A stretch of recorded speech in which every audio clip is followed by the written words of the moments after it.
বিসমিল্লাহির রহমানির রহিম। আজকে হচ্ছে 2 অক্টোবর 2025। আমাদের বার কাউন্সিল প্রিলিমিনারি ব্যাচের 73তম ক্লাস এবং সাক্ষ্য আইনের দ্বিতীয় ক্লাস।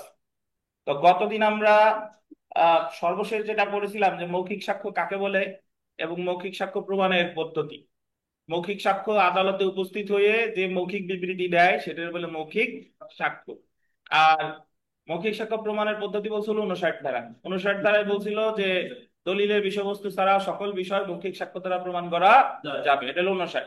আর 60 ধারায় বলছিল মৌখিক সাক্ষ্য সর্বদা প্রত্যক্ষ হইতে হবে, অর্থাৎ যে যদি কেউ সাক্ষ্য প্রদান করে তার দেখার সুযোগ থাকলে দেখতে হবে, শোনার সুযোগ থাকলে শুনতে হবে, ইন্দ্রিয় দ্বারা অনুভব করার থাকলে ইন্দ্রিয় দ্বারা অনুভব করতে হবে। গতদিন আর আমরা 60 ধারা অনুসারে শোনা সাক্ষ্য গ্রহণযোগ্য না। গতদিন আমরা এই পর্যন্তই মোটামুটি পড়েছিলাম। আজকে আমরা পড়বো, দেখেন, দালিলিক সাক্ষ্য। সাক্ষ্য আইনের 3 ধারায়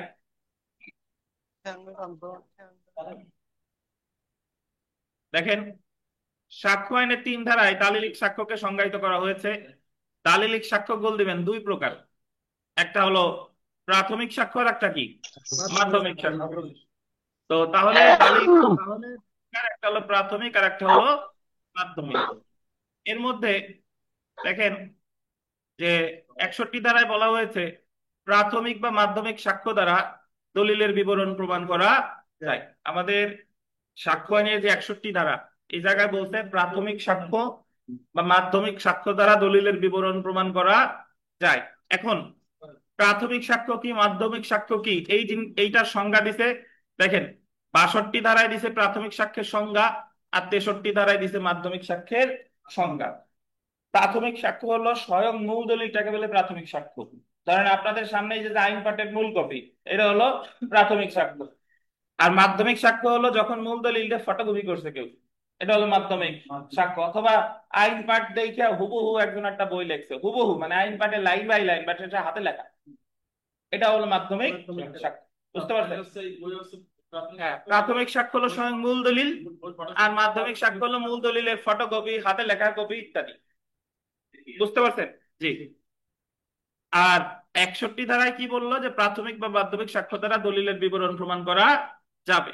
তারপরে দেখেন 64 ধারায় বিধান করা হয়েছে ব্যতিক্রম ছাড়া সকল ক্ষেত্রে মাধ্যমিক সাক্ষ্য দ্বারা দলিলের বিবরণ প্রমাণ করতে হবে। 61 ধারায় আপনারে বলছে যে প্রাথমিক সাক্ষ্য বা মাধ্যমিক সাক্ষ্য দ্বারা প্রমাণ করতে হবে। 62 ধারায় বললো প্রাথমিক সাক্ষ্যের সংজ্ঞা, 63 ধারায় বললো মাধ্যমিক সাক্ষ্যের সংজ্ঞা। এখন 64তে এসে বলতেছে কি, যে ব্যতিক্রম ছাড়া সব সময় প্রমাণ করতে হবে প্রাথমিক সাক্ষ্য দ্বারা। ব্যতিক্রম ছাড়া সব সময় প্রমাণ করতে হবে কি, প্রাথমিক সাক্ষ্য দ্বারা। অর্থাৎ কতিপয় ব্যতিক্রম প্রেক্ষাপটে মাধ্যমিক সাক্ষ্য দ্বারা প্রমাণ করা যাবে। বিষয়টা এরকম যে হোটেলে ডাকতেছে, যা খাবেন 250, 250, যা খাবেন 250। এখন আপনি ঢুকছেন পেট পুরে খাবেন 250, ডাকছে আপনি ঢুকাইছে, মাছ মাংস যা খাবেন সব 250। আপনি তো ভাবছেন যে সব খাইলেই বোধহয় 250। এখন যে ঢুকছেন বলতেছেন যে ভাত ডাল আর মাছ নিলে হলো 250, আর প্রতি আর এক পদ নিলে নিলে 250 করিয়া। তো ঠিক আছে। তো প্রথমে বলছে যে প্রাথমিক সাক্ষ্য আর মাধ্যমিক সাক্ষ্য দ্বারা প্রমাণ করা যাবে, এটা বললো। লাস্টে 64 ধারায় বলতেছে যে সব সময় আগে প্রমাণ করতে হবে প্রাথমিক সাক্ষ্য দ্বারা, আর বিশেষ পরিস্থিতিতে প্রমাণ করা যাবে কি, মাধ্যমিক সাক্ষ্য দ্বারা। এখন বিশেষ পরিস্থিতি কি, ধরেন মূল দলিল হারাই গেছে, তার কাছে ফটোকপি আছে, তাইলে আপনি মাধ্যমিক সাক্ষ্য দ্বারা প্রমাণ করা যাবে। কিন্তু যতক্ষণ পর্যন্ত মূল দলিল আছে ততক্ষণ পর্যন্ত মাধ্যমিক সাক্ষ্য দ্বারা প্রমাণ করা যাবে না। বুঝতে পারছেন? আর কোন কোন প্রেক্ষাপটে মাধ্যমিক সাক্ষ্য দ্বারা দলিলের বিবরণ প্রমাণ করা যেতে পারে সেটা বলছে 65 ধারায়। ওই যে কোন কখন কখন আমার প্রাথমিক সাক্ষ্য ছাড়া মাধ্যমিক সাক্ষ্য দ্বারাও প্রমাণ করা যাবে, এই কথাগুলো বলেছে কত ধারায়, 65 ধারায়। তো চিন্তার কোনো কারণ নাই। আমরা আগে যে পড়ি, দেখেন দলিলের বিবরণ। তো দালিলিক সাক্ষ্য দেখেন। আচ্ছা, দলিলের এই জায়গায় একটা শখ আছে, এটাই দেখি। দেখেন, প্রাথমিক সাক্ষ্য দ্বারা প্রমাণ, মাধ্যমিক সাক্ষ্য দ্বারা কত দ্বারা, 61 ধারা। আর এই যে তীর চিহ্নের নিচে আছে প্রাথমিক সাক্ষ্যের সংখ্যা কত দ্বারা, 62। মাধ্যমিক সাক্ষ্যের সংখ্যা কত দ্বারা, 63। আর ব্যতিক্রম ছাড়া সবসময় প্রাথমিক সাক্ষ্য দ্বারা প্রমাণ করতে হবে, এটা কত, 64। 64। আর কোন কোন ব্যতিক্রম প্রেক্ষাপটে মাধ্যমিক সাক্ষ্য দ্বারা প্রমাণ করা যাবে, এটা হলো কত? 65। তো আমরা প্রথমে চলে আসি দালিলিক সাক্ষ্যের সংজ্ঞা। দেখেন, সাক্ষ্য আইনের 3 ধারা অনুযায়ী আদালতে পরিদর্শনের জন্য যে সকল দলিল দাখিল করা হয়, আন্ডারলাইন করেন, কিসের জন্য? পরিদর্শনের জন্য। পরিদর্শনের জন্য যে সকল দলিল দাখিল করা হয় সেই সকল দলিলকে দালিলিক সাক্ষ্য বলে। All documents produced, all documents মানে হলো সকল ডকুমেন্ট, প্রডিউসড মানে হলো উপস্থাপন করা, উত্থাপন করা, ফর দ্য ইন্সপেকশন, ইন্সপেকশন মানে হলো পরিদর্শন, অফ দ্য কোর্ট, আদালতের পরিদর্শনের জন্য, আর কল ডকুমেন্টারি এভিডেন্স, এদেরকেই ডকুমেন্টারি এভিডেন্স বা মানে দালিলিক সাক্ষ্য বলে। বুঝতে পেরেছেন? তো যেহেতু এভিডেন্স অ্যামেন্ডমেন্ট অ্যাক্ট 2022 অনুসারে দলিল বলতে ডিজিটাল রেকর্ড অন্তর্ভুক্ত হবে, সেহেতু দালিলিক সাক্ষ্য বলতে ডিজিটাল রেকর্ড অন্তর্ভুক্ত হবে। তাহলে বর্তমানে দালিলিক সাক্ষ্য বলতে কি বোঝায়? ডিজিটাল রেকর্ড কেও বোঝায়। ডিজিটাল রেকর্ড গতকালই বলছি, ওই যে ছবি, audio, video, call record, CCTV footage, CD, DVD, pen drive, SSD, memory card, মোটামুটি যা যা আছে সবকিছুই কি ডিজিটাল রেকর্ড। হ্যাঁ। তো ধারা 61 দেখেন, আহ, দলিলের বিবরণ প্রমাণ, proof of contents of documents. 61 ধারায় বিধান করা হয়েছে কোন দলিলের বিবরণ প্রাথমিক সাক্ষ্য বা মাধ্যমিক সাক্ষ্য দ্বারা প্রমাণ করা যেতে পারে। মানে হয় আপনি দলিলের বিষয়বস্তু প্রাথমিক সাক্ষ্য দ্বারা প্রমাণ করবেন, না হয় মাধ্যমিক সাক্ষ্য দ্বারা। The contents of documents may be proved either by primary or by secondary, অথবা শব্দটা গোল দিয়ে মাঝে, অথবা, এবং না কিন্তু। যদি বলতো এবং, তাহলে প্রাথমিকও লাগবে মাধ্যমিকও লাগবে, আর যদি বলে অথবা, তাহলে হয় প্রাথমিক না হলে মাধ্যমিক। বুঝতে পারছেন? আপনার কাছে আপাত দৃষ্টিতে মনে হইতে পারে বা আর এবং তো একই, কিন্তু পরীক্ষার হলে প্রশ্ন পাইলে বুঝবেন যে বা আর এবং এর কি মূল্য।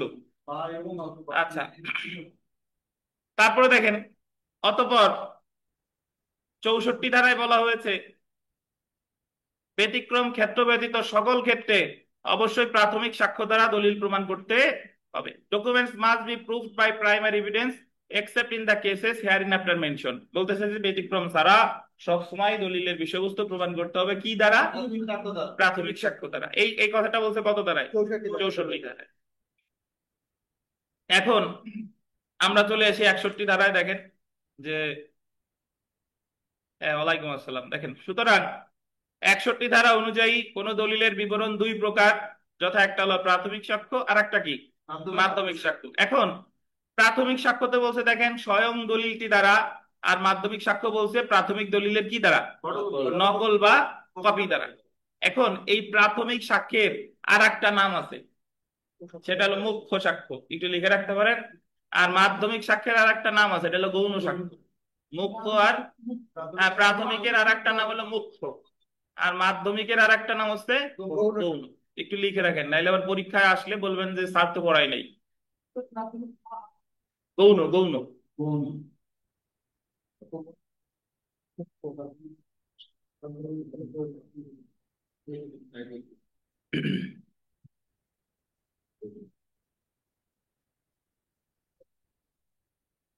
দেখেন, যদিও যদিও 61 ধারায় বলা হয়েছে কোন দলিলের বিষয়বস্তু প্রাথমিক সাক্ষ্য বা মাধ্যমিক সাক্ষ্য দ্বারা প্রমাণ করা যেতে পারে। 61 ধারায় বলছে দলিলের বিষয়বস্তু প্রাথমিক সাক্ষ্য দ্বারাও প্রমাণ করা যায় অথবা মাধ্যমিক সাক্ষ্য দ্বারাও প্রমাণ করা যায়, কিন্তু 64 ধারায় সুস্পষ্টভাবে বলা হয়েছে যে অতঃপর বর্ণিত ব্যতিক্রম ক্ষেত্রে ব্যতীত সকল ক্ষেত্রে অবশ্যই প্রাথমিক সাক্ষ্য দ্বারাই প্রমাণ করতে। 64 ধারায় বলে দিছে যে সব ক্ষেত্রেই প্রমাণ করতে হবে কি দ্বারা? প্রাথমিক সাক্ষ্য দ্বারা। হ্যাঁ। তো এখানে একটা প্যারা আছে, সেটা যদি একটু পড়ি। দেখেন 61 ও 64 ধারা একত্রে পড়লে বলা যায় যে আইনের সাধারণ নিয়ম হলো সকল ক্ষেত্রে প্রাথমিক সাক্ষ্য দ্বারা দলিলের বিবরণ প্রমাণ করতে হবে।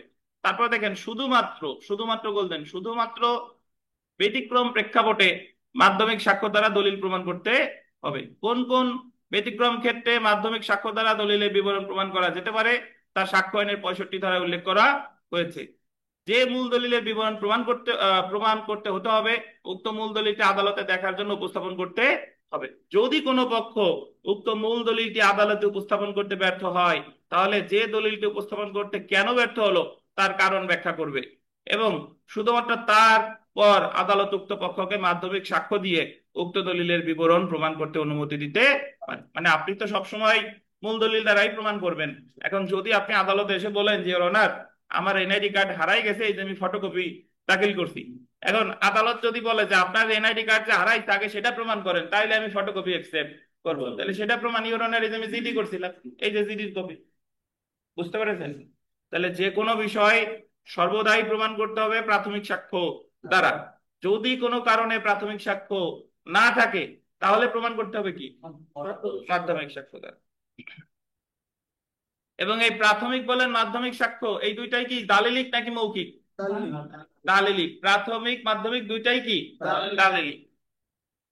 মূল দলিল না থাকলে শুধুমাত্র সেক্ষেত্রে দলিলের বিবরণ প্রমাণ করতে মূল দলিলের মাধ্যমিক সাক্ষ্য ব্যবহারের অনুমতি আদালত দিতে পারে। তবে এই ক্ষেত্রে মাধ্যমিক সাক্ষ্য দ্বারা দলিলের বিবরণ প্রমাণের জন্য 65 ধারায় উল্লেখিত শর্তসমূহ পূরণ করতে হবে, অন্যথায় মাধ্যমিক সাক্ষ্য ব্যবহার করার কোনো সুযোগ নেই। তো আমরা একটু চলে আসি বিগত বছর একটা প্রশ্ন 2013 সালের পরীক্ষা এসেছিল, আমার পরীক্ষায় আসছিল, আমি 2013-তে দিয়েছিলাম। দেখেন তো, একটি দলিলের বিষয়বস্তু প্রমাণ করা যেতে পারে প্রাথমিক সাক্ষ্য দ্বারা, গৌণ সাক্ষ্য দ্বারা, সহায়ক দলিলটি দ্বারা, উপরের যে কোনো একটির দ্বারা।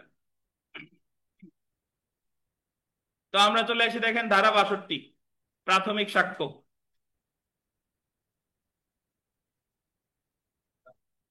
Primary evidence.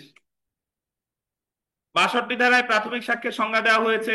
62 ধারায় বলা হয়েছে আদালতের গোল দিবেন পরীক্ষণ বা পরিদর্শনের জন্য, এটা গোল দেন আদালতে পরীক্ষণ বা পরিদর্শনের জন্য স্বয়ং যে দলিলটি দাখিল করা হয় সেই দলিলটিকে প্রাথমিক সাক্ষ্য বলা হয়। Primary evidence means the documents itself produced for the inspection of the court. তাহলে আদালতে পরিদর্শনের জন্য আপনি মূল যে দলিলটা হাজির করতেছেন সেটারই কি বলে? প্রাথমিক সাক্ষ্য। তো পুরাতন বইতে অনেক কিছু নাই, না থাকলে সমস্যা নাই, যার বইতে নাই তার পড়া লাগবে কম। চুপ করে শুনেন। প্রাথমিক সাক্ষ্য বা মূল দলিল হলো গোল দিবেন সর্বোত্তম সাক্ষ্য। সর্বোত্তম শব্দটা গোল দেন, মানে যে জায়গায় মূল দলিল আছে সেটাই সর্বোত্তম সাক্ষ্য। এবং 64 ধারা অনুসারে দলিলের বিবরণ প্রমাণ করতে প্রাথমিক সাক্ষ্য সর্বপ্রথম দাখিল করতে হবে। সুতরাং দেখেন, সুতরাং 62 ধারা অনুসারে 62 ধারা অনুসারে প্রাথমিক দলিল বলতে নিম্নলিখিত দলিলগুলো অন্তর্ভুক্ত হবে, যথা আদালতের পরীক্ষণ বা পরিদর্শনের জন্য দাখিলকৃত স্বয়ং মূল দলিলটি। আদালতে পরীক্ষণের জন্য দাখিলকৃত স্বয়ং কি মূল দলিলটি। গোল দেবেন কতিপয় খণ্ডে সম্পাদিত হলে দলিলের প্রত্যেক খণ্ড উক্ত দলিলের প্রাথমিক সাক্ষ্য। কতিপয় খণ্ড বুঝেন?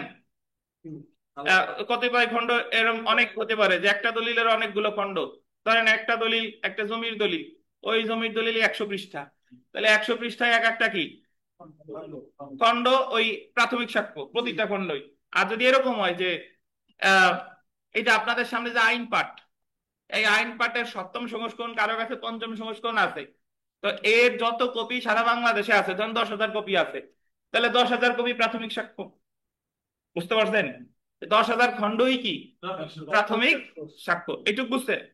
তারপরে দেখেন লেনদেনের প্রত্যেক পক্ষের দখলে যেন প্রাথমিক বা মূল দলিল থাকে সেটা নিশ্চিত করতে যতক্ষণ পক্ষ থাকে ততগুলো দলিল লিখিত ও সম্পাদন করা যেতে পারে। সেক্ষেত্রে প্রত্যেকটি দলিল প্রাথমিক সাক্ষ্য এবং উক্ত দলিলের বিবরণ প্রমাণ করতে বা উক্ত দলিল সময়ের যে কোনো দলিল মূল বা প্রাথমিক সাক্ষ্য হিসেবে দাখিল করা যেতে পারে। আপনার কাছে পড়ার সহজ সূত্র যেটা, সেটা আপনি মনে রাখবেন যে মূল যে দলিল সেটারই বলে কি প্রাথমিক সাক্ষ্য। আর মূল দলিলের যদি অনেকগুলো পক্ষ থাকে সেটাও কি অনেকগুলো খণ্ড থাকে, সবগুলোই এক একটা প্রাথমিক সাক্ষ্য।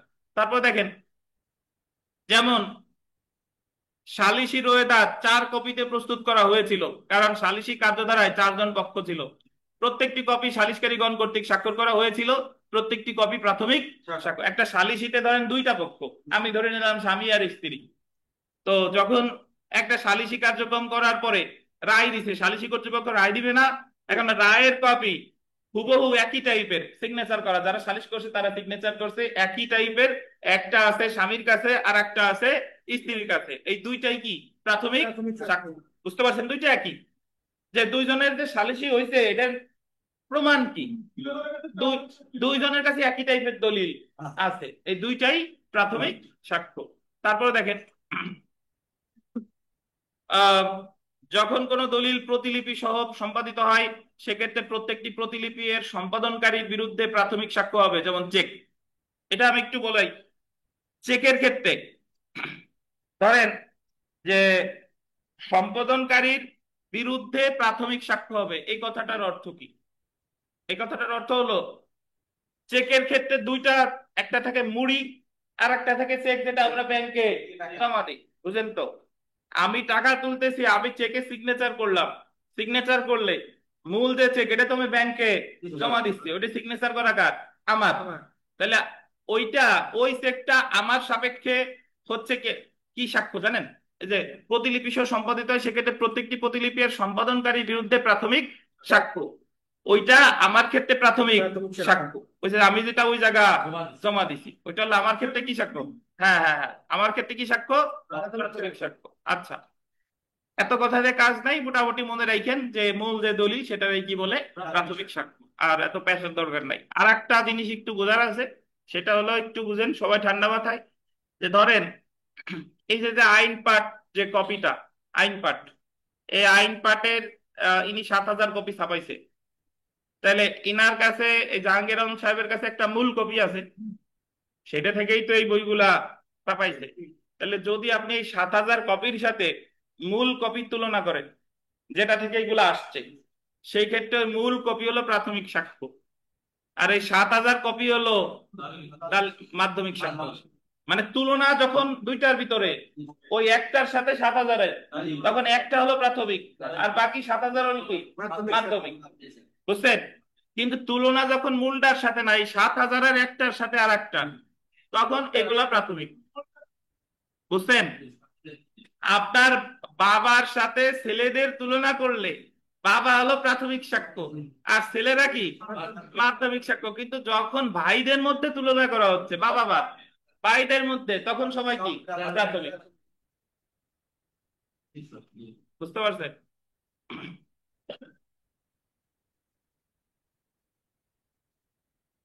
তো দেখেন,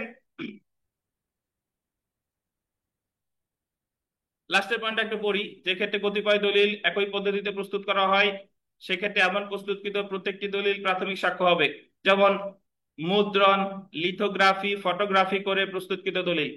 একই তারিখে একই প্রক্রিয়ায় মুদ্রণ যন্ত্র দিয়ে প্রথম আলো 4 লক্ষ পত্রিকা প্রকাশ করলো, প্রত্যেকটি সংবাদপত্র মূল দলিল বা প্রাথমিক সাক্ষ্য। কিন্তু প্রথম আলোর যে মূল কপিটা, মূল কপিটার সাথে 4 লক্ষ যদি তুলনা করি, তাহলে প্রাথমিক কোনটা? মূল কপি। আর 4 লক্ষ হচ্ছে কি? মাধ্যমিক। আর যদি আমি 4 লক্ষের একটার সাথে আর একটার তুলনা করি, তাহলে সবগুলোই প্রাথমিক। বুঝছেন?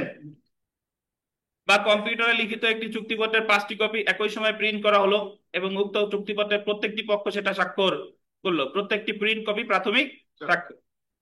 কিন্তু একটি প্রিন্ট করা চুক্তিপত্র হতে ফটোকপি মেশিন দ্বারা অনুরূপ চুক্তিপত্র ফটোকপি করা হলে উক্ত ফটোকপি চুক্তিপত্রটি প্রিন্ট করা চুক্তিপত্রের মাধ্যমে সাক্ষ্য, মাধ্যমিক সাক্ষ্য হবে।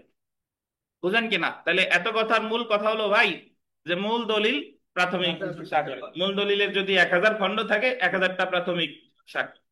আর মূল দলিলটা যেখান থেকে আসছে, পত্রিকা বলি বই বলি, ওইটার সাথে যদি ওই 1,000 খণ্ডের তুলনা করি, তাহলে প্রথম যে এটা থেকে উৎপত্তি হয়েছে এটা হলো প্রাথমিক, আর বাদ বাকি গুলো হলো মাধ্যমিক। আর প্রথমটার সাথে ছাড়া যদি অন্য সবার সাথে সবার তুলনা করি, তাহলে সবাই কি? প্রাথমিক সাক্ষাৎ। বুঝতেন আনিস সাহেব? মাথা গরম হচ্ছে নাকি? আচ্ছা, আমাদের একজন ছিলেন মাথা গরম, ওই যে রুবেল আসছে না গতকাল, রুবেল, রুবেল ফকির। আর পড়তে পড়তে মাঝে মাঝে মাথা গরম হয়ে যায়, পরে পানি জ্বলতো এসে, মানে পানি দিয়ে ভিজে আসতো। হ্যাঁ, ইব্রাহিমও গরম হয়, জি জি। তো এই ইঞ্জিন যেরকম ওয়াটার কুল এয়ার কুল আছে, আপনাদের ওই যাকে এয়ার কুলে কাজ হয় না তারা যায় ওয়াটার ঢালে। আচ্ছা দেখেন, তো অয়েল কুলও আছে, কেউ কেউ অয়েল লাগায়। তো বিগত বছরের প্রশ্ন,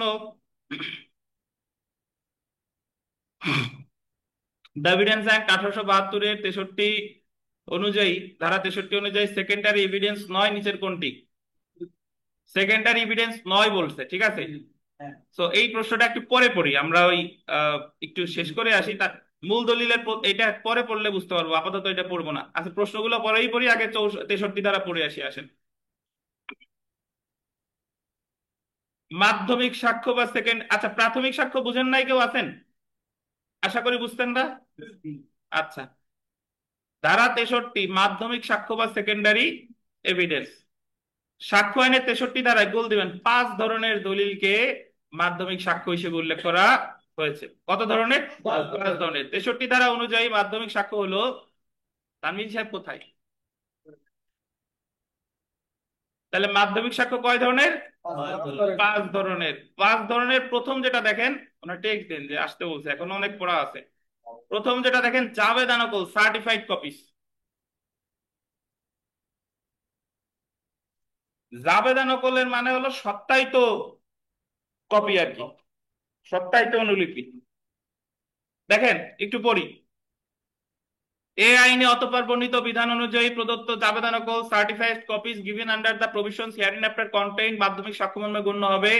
মূল দলিলের প্রত্যয়িত নকল বা জাবেদা নকল মাধ্যমিক সাক্ষ্য হিসেবে গণ্য হবে। তবে মূল দলিলের জাবেদা নকল বা প্রত্যয়িত নকল হতে হবে সাক্ষ্য আইনে উল্লেখিত বিধান অনুসারে। যেমন সাক্ষ্য আইনের 76 ধারায় আন্ডারলাইন করবেন, সরকারি দলিলের জাবেদা নকল বা প্রত্যয়িত নকল দেওয়ার বিধান আছে, এবং 76 ধারা অনুসারে সরকারি দলিলের প্রত্যয়িত দলিল বা মাধ্যমিক সাক্ষ্য হিসেবে গণ্য হয়। একটু বুঝেন। আচ্ছা পড়ি তারপরে ব্যাখ্যা দিই। নিবন্ধন আইনের অধীন আন্ডারলাইন করেন সাব রেজিস্ট্রার কর্তৃক মঞ্জুরকৃত সকল নকল মাধ্যমিক সাক্ষ্য। মূল বিক্রয় দলিলের অনুপস্থিতিতে নিবন্ধিত বিক্রয় দলিলের প্রত্যায়িত জাবেদা নকল মাধ্যমিক সাক্ষ্য হিসেবে দাখিল করা যেতে পারে। আদালত কর্তৃক জামিন নামঞ্জুরের আদেশের প্রত্যায়িত নকল মাধ্যমিক সাক্ষ্য। জাবেদা নকলের ক্ষেত্রে সরকারি কর্মকর্তা উক্ত নথিতে অবিকল নকল বা প্রত্যায়িত কপি ইত্যাদি লিখে দেয়। সাধারণত আমরা সরকারি অফিস থেকে যে নকলগুলো তুলি, এই সবগুলো হলো সার্টিফাইড কপি। আর সার্টিফাইড কপি মানে হলো মাধ্যমিক সাক্ষ্য। সার্টিফাইড কপি মানে হলো ওই দলিলের যে প্রধান যে দলিলটা ওটা সরকারের কাছেই আছে, আর উনি আমার জাস্ট সেটা সত্যায়িত করে আমার এক কপি দিচ্ছে। তো সরকারি দলিলের সার্টিফাইড কপি, এই যে যে আপনি যে ইয়া তুলেন, জামিন নামঞ্জুর হইছে, নকল তুলে যে আপিল, নকল তুলে যে সি ক্রিমিনাল মিসেলিনিয়াস কেস করবেন দায়রা জজ কোর্টে, এটা কি ওই যে যেটা তুললেন ওটা মাধ্যমিক সাক্ষ্য। বুঝতে পারছেন? আপনি ওই যে যে বিভিন্ন ডিসি অফিসে যে পর্চা তুলেন, পর্চা টাকা দিয়ে তুলেন, ওটাও কি মাধ্যমিক সাক্ষ্য। তাহলে এই এই 63 প্রথম যে একটা বলছে জাবেদা নকল। জাবেদা নকল বলতে বোঝাচ্ছে শুধুমাত্র সরকারি দলিলের জাবেদা নকল। সরকারি দলিলের জাবেদা নকল হলো কি কপি? Certified copy. কি ইসমাইল বোঝেন নাই? আচ্ছা, 2 নম্বরে চলে আসি।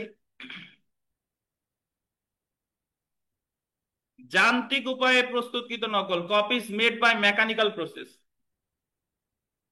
যান্ত্রিক উপায়, যান্ত্রিক উপায় খুব সহজ। আমরা ফটোকপি করি, যান্ত্রিক উপায় তৈরি। আপনি প্রিন্ট করতেছেন কি যান্ত্রিক উপায়ে তৈরি। তাহলে যান্ত্রিক উপায়ে একটা থেকে আর একটা যদি তৈরি করে, সেটা হলো কি মাধ্যমিক সাক্ষ্য। এই যে দেখেন, মূল দলিল হতে যান্ত্রিক উপায়ে প্রস্তুতকৃত কোন দলিলের নকল বা প্রতিলিপি যেগুলো নিজেরা স্বয়ং প্রতিলিপির বিশুদ্ধতা নিশ্চিত করে এবং এমন প্রতিলিপিগুলোর সাথে তুলনাকৃত প্রতিলিপি সহ মাধ্যমিক সাক্ষ্য। মুদ্রিত লিথোগ্রাফি, আলোকচিত্র, এখন অনেকে প্রশ্ন করেন স্যার লিথোগ্রাফি কি? লিথোগ্রাফি হলো এক ধরনের ওই প্রিন্টের মতো, মানে ফটোকপির মতো এক প্রকার যন্ত্র আছে লিথোগ্রাফি, গুগলে গিয়ে সার্চ দিবেন পেয়ে যাবেন। আলোকচিত্র ইত্যাদি দ্বারা মূল দলিল হতে নকল বা প্রতিলিপি প্রস্তুত করা মাধ্যমিক সাক্ষ্য হবে। অর্থাৎ যখন মূল দলিল থেকে যান্ত্রিক উপায়ে আর একটা দলিল তৈরি করা হচ্ছে মূল দলিল দেখে দেখা, তখন সেটা হচ্ছে কি মাধ্যমিক সাক্ষ্য। যেমন দেখেন, ফটোকপি মেশিনের মাধ্যমে একটি মূল দলিল হতে অনুরূপ অন্য একটি দলিল ছাপানো হলো, উক্ত ছাপাকৃত দলিলটি মূল দলিলটির মাধ্যমিক সাক্ষ্য। তাহলে আমরা 5টার ভিতরে 2টা পেলাম, 5টার ভিতরে 2টার প্রথমটা হলো জাবেদা নকল। জাবেদা নকল শুধুমাত্র কিসের হয় বলেন? সরকারি দলিলের। আর একটা পেলাম যান্ত্রিক উপায়ে, ফটোকপি প্রিন্ট করে যেটা বার করছেন, এটা হলো কি থেকে যান্ত্রিক উপায়। জাবেদা নকল শুধু সরকারি দলিলের ক্ষেত্রে। হ্যাঁ, সরকারি দলিলের সংজ্ঞা আমরা সামনে পড়বো, জাস্ট আপাতত মনে রাখেন যে সরকারি অফিস থেকে যে জিনিসগুলো আপনি তুলতেছেন আপাতত ওইটা মনে রাখেন সরকারি দলিল। 3 নম্বরে দেখেন, মূল দলিল হতে বা সাথে তুলনা করে প্রস্তুতকৃত প্রতিলিপি। মূল দলিল হতে বা সাথে, এটার উদাহরণ এভাবে বলা যেতে পারে যে আপনি আগেরটা আমরা তৈরি করছি ফটোকপি কইরা, কিন্তু আগের যুগে 200 বছর আগেও তো ফটোকপি মেশিন ছিল না। সেই সময়ের কথা যদি বলি, যে ওই দলিল দেখা আর একজন হাতে লেখে হুবহু দলিল তৈরি করছে, তাহলে সেটাও কি মাধ্যমিক সাক্ষ্য? এটা যান্ত্রিক উপায় করে নাই, অন্য কোন উপায় করছে, বাট মূল দলিল দেখে হুবহু ওই ধরনের তৈরি করছে, এটাও কি থেকে যে দলিলটা নেই, হ্যাঁ ওটি কি মাধ্যমিক সাক্ষ্য। জি, দেখেন, মূল দলিল হতে তৈরি করা প্রতিলিপি বা মূল দলিলের সাথে তুলনা করা প্রতিলিপি, copies made from or compared with original, মাধ্যমিক সাক্ষ্যমর্মে গণ্য হবে। অর্থাৎ কোন প্রকার যান্ত্রিক প্রক্রিয়া ব্যতীত মূল দলিল হতে বা মূল দলিলের সাথে তুলনা করে প্রস্তুতকৃত নকল বা প্রতিলিপি মাধ্যমিক সাক্ষ্যমর্মে গণ্য হবে। 63 ধারার 3 অনুচ্ছেদে 2টি বিকল্প পন্থায় মাধ্যমিক সাক্ষ্য সৃষ্টির বিধান উল্লেখ করা হয়েছে, যথা মূল দলিল হতে প্রস্তুতকৃত নকল বা মূল দলিলের সাথে তুলনা করে প্রস্তুতকৃত নকল। যদি এই দুইটির যে কোনো একটি শর্ত পূরণ হয়, তাহলে উক্ত দলিল মাধ্যমিক সাক্ষ্য মর্মে গণ্য হবে। বুঝতে পেরেছেন? না বোঝার কোনো কারণ নাই। যে কথা বললাম, যে মূল দলিল থেকে আর একটা দলিল তৈরি করছে, বাট সেটা যান্ত্রিক উপায়ে না, হাতে লেখে তৈরি করছে, এটাও মাধ্যমিক সাক্ষ্য। একটা হচ্ছে যে আপনি আপনার বই ফটোকপি করছেন, এটা যান্ত্রিক উপায়। আর একটা হলো আপনি ভাবছেন যে ফটোকপি করবো না, এটা আমি সুন্দর করে আমার হাতে লিখবো হুবহু যা আছে, তো এটা কি, এটাও মাধ্যমিক সাক্ষ্য। এটা পরে হলো 3 মূল দলিল হতে তুলনা করে প্রস্তুতকৃত প্রতিলিপি। মূল দলিল হতে প্রস্তুতকৃত নকল আর একটা হলো মূল দলিলের সাথে তুলনা করে প্রস্তুতকৃত কোন নকল। আপনি ওই এক কথা বুঝে নেন, হাতে হাতে লিখছে, এটা কথা শেষ। আচ্ছা দেখেন, এবার দেখেন প্রতিরূপ বা প্রতিলিপি, কাউন্টার পার্টস। যে পক্ষ দলিল সম্পাদন করেনি তার বিরুদ্ধে কোনো দলিলের সঙ্গে হুবহু মিল আছে, আন্ডারলাইন করেন, হুবহু মিল আছে। আর যে দলিল সম্পাদন করেনি, এটা আন্ডারলাইন করেন, যে পক্ষ দলিল সম্পাদন করেনি তার বিরুদ্ধে দলিলের হুবহু মিল আছে এমন কোন দলিল বা দলিলের প্রতিরূপ, যেমন চেক সইকারীর বিরুদ্ধে চেক মুড়ি বা প্রমাণ চেক মাধ্যমিক সাক্ষ্য হিসেবে গণ্য হবে। এই কথাটার অর্থ আসলে কি? এই কথাটার অর্থ হলো, চেক মুড়ি কারে বলে জানেন? যে অংশ ছিঁড়ে নেওয়ার পরে চেক বইয়ের সাথে থাকে, এটা হলো তো চেক মুড়ি। তাহলে চেক মুড়িতে কি আমার সিগনেচার থাকে? আমি জমা দিচ্ছি চেক, চেকটা ব্যাংকে জমা দিলাম, চেকটা হলো আমার ক্ষেত্রে প্রাথমিক সাক্ষ্য, কিন্তু চেকটা ব্যাংকের ক্ষেত্রে মাধ্যমিক সাক্ষ্য। আর চেক মুড়িটা যে আমার কাছে আছে, এটা হলো আমার ক্ষেত্রে মাধ্যমিক সাক্ষ্য, ব্যাংকের ক্ষেত্রে প্রাথমিক সাক্ষ্য। বুঝেন নাই বোধহয়? উল্টা, যে আমি 10,000 টাকা তুলবো ব্যাংক থেকে, আমি ব্যাংকে আমি আমার চেক বই থেকে চেক মুড়িটা মানে চেকটা সিগনেচার করে আমার ব্যাংকে জমা দিলাম, তাহলে ওই ওই চেকটা তো ব্যাংকের কাছে থাকতেছে, ওই চেকটা ব্যাংকের সাপেক্ষে হলো মাধ্যমিক সাক্ষ্য, আর আমার সাপেক্ষে কি প্রাথমিক সাক্ষ্য। আর চেক যে মুড়িটা, এই মুড়িটা আমার সাপেক্ষে মাধ্যমিক সাক্ষ্য, কিন্তু ব্যাংকের সাপেক্ষে প্রাথমিক সাক্ষ্য। জি, আপনারা গ্রামগঞ্জে ওই যেটাকে বলে ট্রান্সফার অফ প্রপার্টি, একটা বিনিময়, আওয়াজ বদল বলেন, আওয়াজ মানে হলো বদল করা, বিনিময় করা। একজনের জমি আর একজনের সাথে বদল করতেছেন, বিনিময়ে কোনো টাকা পয়সা আমরা দিচ্ছি না। ধরেন শাকিলের 1 বিঘা জমি বদল করতেছে হচ্ছে লুৎফর সাহেবের 1 বিঘার জমির সাথে, এই জায়গার টাকা পয়সার কোনো বিষয় নাই। এখন শাকিলের জমি এভাবে লাগলো যে শাকিল, আমি অমুক, আমার পিতার নাম এই, আমি আমার এক অমুক মৌজার 1 বিঘা জমি লুৎফর রহমানের এত নাম্বার 1 বিঘা জমির সাথে বিনিময় করলাম, নিচে আমার স্বাক্ষর করা হলো। তাহলে শাকিলের স্বাক্ষর করা এই দলিলটা আছে লুৎফর সাহেবের কাছে। আবার সেম লুৎফর সাহেব আবার আর একটা একই একই লেখা, যা আমি লুৎফর রহমান সাহেব অমুক শাকিলের সাথে 1 বিঘা জমি বিনিময় করছি, আমার স্বাক্ষর নিচে করা হলো। লুৎফর রহমান সাহেবের স্বাক্ষর করা দলিলটা আছে কার কাছে? শাকিলের কাছে। তাহলে এখন শাকিলের কাছে তো যে দলিলটা আছে, এটা স্বাক্ষর করছে কে? লুৎফর। তাহলে শাকিলের সাপেক্ষে এটা হলো মাধ্যমিক সাক্ষ্য, আর লুৎফর রহমান সাহেবের সাপেক্ষে এটা কি প্রাথমিক সাক্ষ্য। সে স্বাক্ষর করছে, এই কারণে এটা তার জন্য প্রাথমিক সাক্ষ্য, কিন্তু আছে যার কাছে তার ক্ষেত্রে কি প্রাথমিক সাক্ষ্য। আবার লুৎফর রহমান সাহেবের কাছে কার দলিলটা আছে? শাকিলের। স্বাক্ষর করছে কে? শাকিল। তাহলে ওইটা শাকিলের ক্ষেত্রে প্রাথমিক সাক্ষ্য, কিন্তু লুৎফর সাহেবের ক্ষেত্রে কি মাধ্যমিক সাক্ষ্য। বুঝতে পারছেন?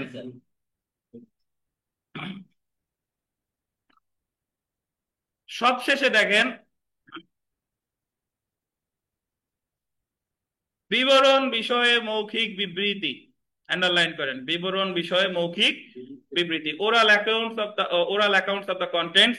যে ব্যক্তি, আন্ডারলাইন করবেন, নিজে দলিলটি দেখেছে, নিজে দলিলটি দেখেছে, উক্ত দলিলটির বিবরণ সম্পর্কে উক্ত উক্ত ব্যক্তির মৌখিক বিবরণ।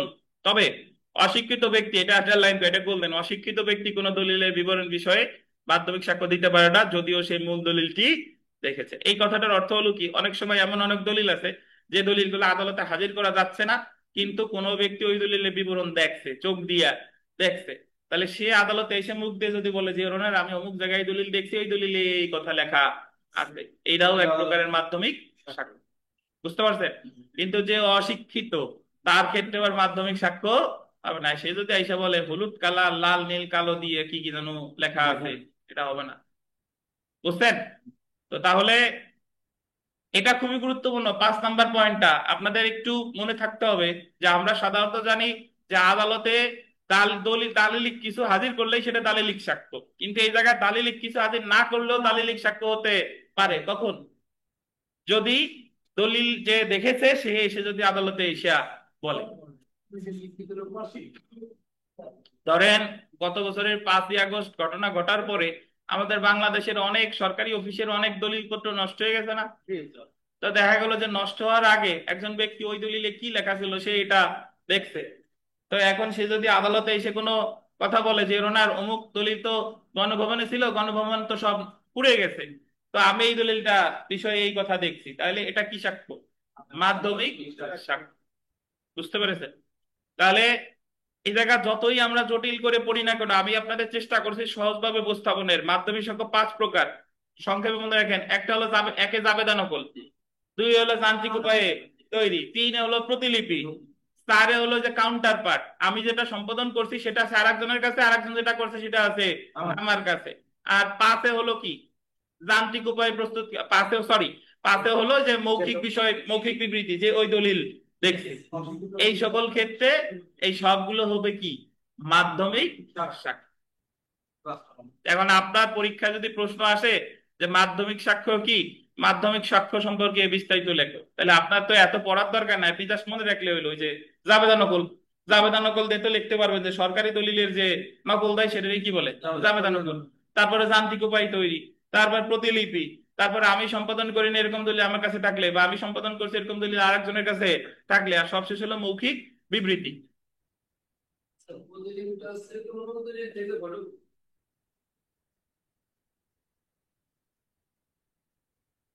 কোন জায়গায় একটা বললেন? ফটোকপি ওই জায়গা কোন জায়গা আছে?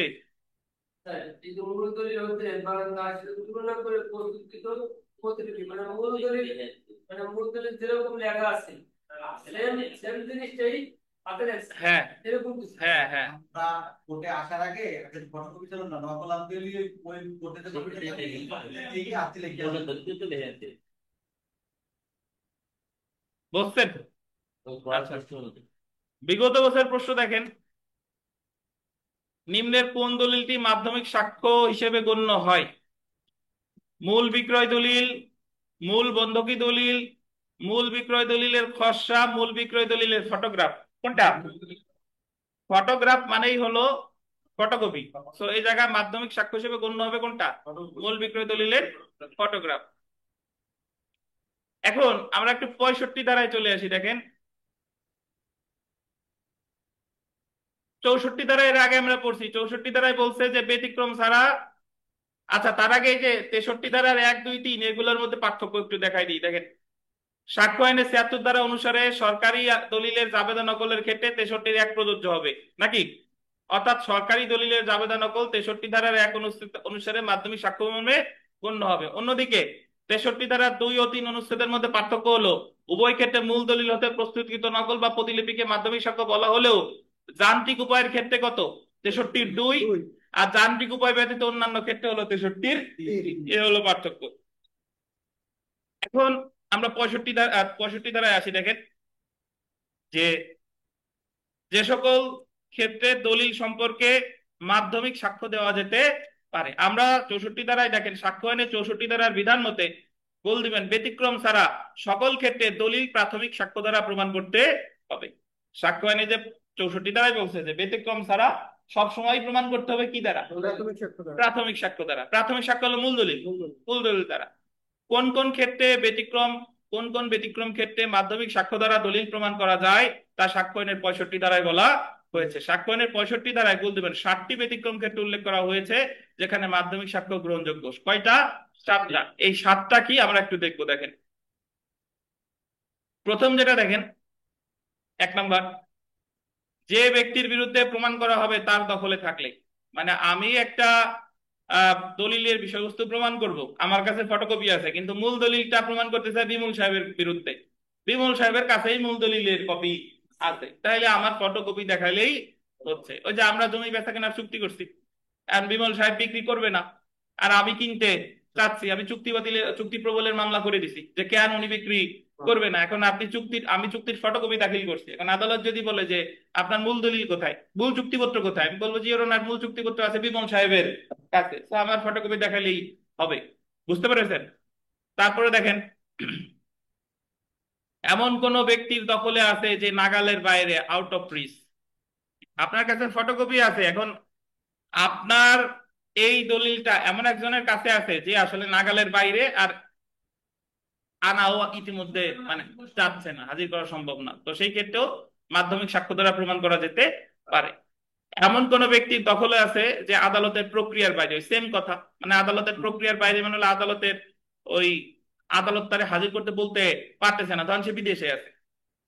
এমন কোন ব্যক্তির দখলে আহ, যে উক্ত দলিলটি উত্থাপন করতে বাধ্য কিন্তু গোল দিবেন 66 ধারায় তাকে নোটিশ দেওয়ার পরেও সেই দলিলটি উত্থাপন করেনি। ধরেন একজনকে আদালত নোটিশ দিছে যে ফেরদৌস তুমি অমুক দলিলটা হাজির করো, নোটিশ দেওয়ার পরেও ফেরদৌস হাজির করে নাই, সো এই ক্ষেত্রে ফেরদৌস আহ মানে এই ক্ষেত্রে যেহেতু সে হাজির করে নাই, তাহলে মাধ্যমিক সাক্ষ্য দ্বারা প্রমাণ করা যেতে পারে। দেখেন 66 ধারা। 2 নাম্বার প্রশ্নটা, 2 নাম্বার পয়েন্ট আমরা দেখি, যে ব্যক্তির বিরুদ্ধে উক্ত মূল দলিলটি প্রমাণ করা হবে সেই ব্যক্তি বা তার প্রতিনিধি মূল দলিলের অস্তিত্ব, অবস্থা বা বিষয়বস্তু স্বীকার করে নিলে। যার বিরুদ্ধে আপনি প্রমাণ করবেন সে স্বীকার করে নিয়েছে, তাহলে আর প্রমাণের তো দরকার, মানে মূল দলিল না দেখালেও চলে। 3 নাম্বার, আন্ডারলাইন করেন, যে ক্ষেত্রে মূল দলিল হারিয়ে গেছে বা নষ্ট হয়েছে, মূল দলিল হারিয়ে গেছে অথবা নষ্ট হয়েছে। এটা খুব সহজ, হারাই গেছে, আপনার ড্রাইভিং লাইসেন্স হারাই গেছে, জিডি করছেন, এনআইডি কার্ড হারাই গেছে, কি করছেন? জিডি করছেন। এখন কোর্টে যখন দাখিল করছেন বলতেছেন মূল কপি কই, আপনি বললেন যে ওনার হারাই গেছে, এই যে জিডির কপি আমার কাছে হারাই গেছে, এই যে সেটা প্রমাণ। 4 নাম্বার দেখেন, যে ক্ষেত্রে মূল দলিল সহজে হস্তান্তরযোগ্য হবে না, not to be easily movable. অনেক ক্ষেত্রে এরকম অনেক দলিল আছে যেগুলা ধরেন একেবারেই উদাহরণস্বরূপ বলা যেতে পারে 50 বছর আগের দলিল, এটা যদি আপনি কোর্টে এনে দেখাইতে যান, পাতা দেখা গেল ছিঁড়ে যাবে, ছিঁড়ে যাবে। তো আপনি ছবি তুলে এনে দেখালেন যে না আমার বাসায় আছে, বাসায় গেলে দেখা যাবে, কিন্তু এখানে আনতে গেলে ছিঁড়ে যাবে, বা এটা আনা সম্ভব না এই মুহূর্তে। যে ক্ষেত্রে মূল দলিলটি 74 ধারা অনুসারে সরকারি দলিল, পাবলিক ডকুমেন্টস। আপনি সরকারি দলিল মানে হলো যতগুলার জাবেদা নকল আনতেছেন সব হলো সরকারি দলিল, এফআইআর এর ছবি তুলতেছেন সরকারি দলিল, ওই যে মূল বিক্রয় দলিল হারাই গেছে আপনি নকল তুলছেন কি সরকারি দলিল, এইগুলা তো সরকারি দলিলের ক্ষেত্রে মূল দলিল দরকার নাই, আমার সার্টিফাইড কপি দেখালেই হচ্ছে। তারপরে দেখেন, যে ক্ষেত্রে মূল দলিলের প্রত্যায়িত নকল সাক্ষ্য হিসেবে ব্যবহারের বিধান আছে। এছাড়া যদি এরকম থেকে থাকে যে মূল দলিলের নকল ই ব্যবহারের বিধান আইনে আছে, তাহলে সেই ক্ষেত্রে আর প্রাথমিক সাক্ষ্য দেখানোর প্রয়োজন নাই। যে সকল দলিল আদালতে পরীক্ষা করে দেখা সুবিধাজনক না, এরকম হইতে পারে যে অনেক দলিল আদালতে পরীক্ষা করে দেখা সুবিধাজনক না, তাহলে সেই সকল ক্ষেত্রেও কি দেখানো যেতে পারে, এই আহ প্রাথমিক সাক্ষ্য বাদ দিয়ে মাধ্যমিক সাক্ষ্য দেখানো যেতে পারে। তো জেনে রাখা ভালো। দেখেন তাহলে এক্ষেত্রে যদি পরীক্ষায় প্রশ্ন আসে যে কয়টা ক্ষেত্রে মাধ্যমিক সাক্ষ্য দাখিল করা যায়, কয়টা ক্ষেত্রে? 60টি। আর প্রাথমিক সাক্ষ্যে মাধ্যমিক সাক্ষ্য সংজ্ঞা দিছে কয়টা উপাদান আছে, জায়গা 5টা, 5টা। তাহলে মাধ্যমিক সাক্ষ্যের সংজ্ঞায় মাধ্যমিক সাক্ষ্য হতে পারে 5টি উপায়, আর মাধ্যমিক সাক্ষ্য দাখিল করা যায় কয়টা ক্ষেত্রে? 60টা ক্ষেত্রে। কত দ্বারা? 65। জেনে রাখা ভালো। দেখেন, যে ক্ষেত্রে মূল দলিলটি সরকারি দলিল এবং যে ক্ষেত্রে মূল দলিলের প্রত্যায়িত নকল বা জাবেদা নকল, প্রত্যায়িত নকল বা জাবেদা নকল সাক্ষ্য হিসেবে ব্যবহারের বিধান আছে, সেক্ষেত্রে শুধুমাত্র প্রত্যায়িত নকল বা জাবেদা নকল মাধ্যমিক সাক্ষ্য হিসেবে ব্যবহার করা যেতে পারে, অন্য কোনো মাধ্যমিক সাক্ষ্য হিসেবে ব্যবহার করা যাবে না। যে ক্ষেত্রে মূল দলিলের অস্তিত্ব লিখিত আকারে স্বীকার করা হয়েছে, আন্ডারলাইন করেন, লিখিত আকারে স্বীকার করা হয়েছে, সেক্ষেত্রে মূল দলিল প্রমাণ করতে শুধুমাত্র উক্ত লিখিত স্বীকারোক্তি মাধ্যমিক সাক্ষ্য হিসেবে ব্যবহার করা যেতে পারে। আমরা বিগত বছরের প্রশ্ন দেখি। দেখেন, বিগত বছরের প্রশ্ন দেখার আগে তার আগে 66 ধারাটা একটু লেখেন। ধারা 66, ধারা 66 দিয়ে লেখেন, দলিল উপস্থিত করার, দলিল উপস্থিত করার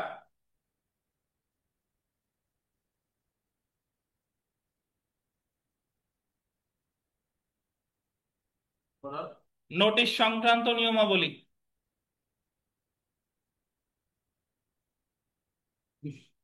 সংক্রান্ত নিয়মাবলী।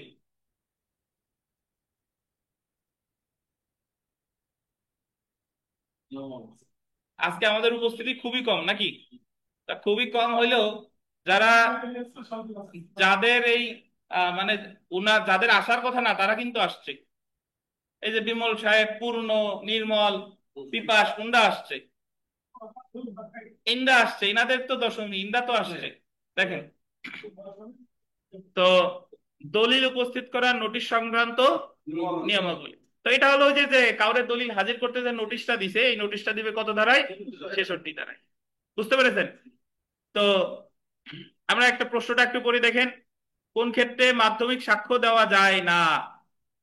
মূল দলিলটি স্থানান্তরযোগ্য না হলে, মূল দলিলটির অস্তিত্ব স্বীকার করা হলে, মূল দলিলটি 74 ধারায় সরকারি দলিল হলে, মূল দলিল সাক্ষ্য প্রদানকারীর দখলে থাকলে। এটার কথা হলো যে আমি সাক্ষ্য দিচ্ছি, আমার দখলেই আছে, সেই ক্ষেত্রে মাধ্যমিক সাক্ষ্য দেওয়া যাবে না, কি দিতে হবে? প্রাথমিক সাক্ষ্যই দিতে হবে। বুঝতে পেরেছেন? তো এখন আমরা ওই যে এর আগের প্রশ্নগুলো পড়ি নাই, আগের প্রশ্নগুলো একটু চলে যাই। দেখেন, ওইগুলো একটু পড়ে আসি, এখন ভালো বুঝবেন ইনশাল্লাহ।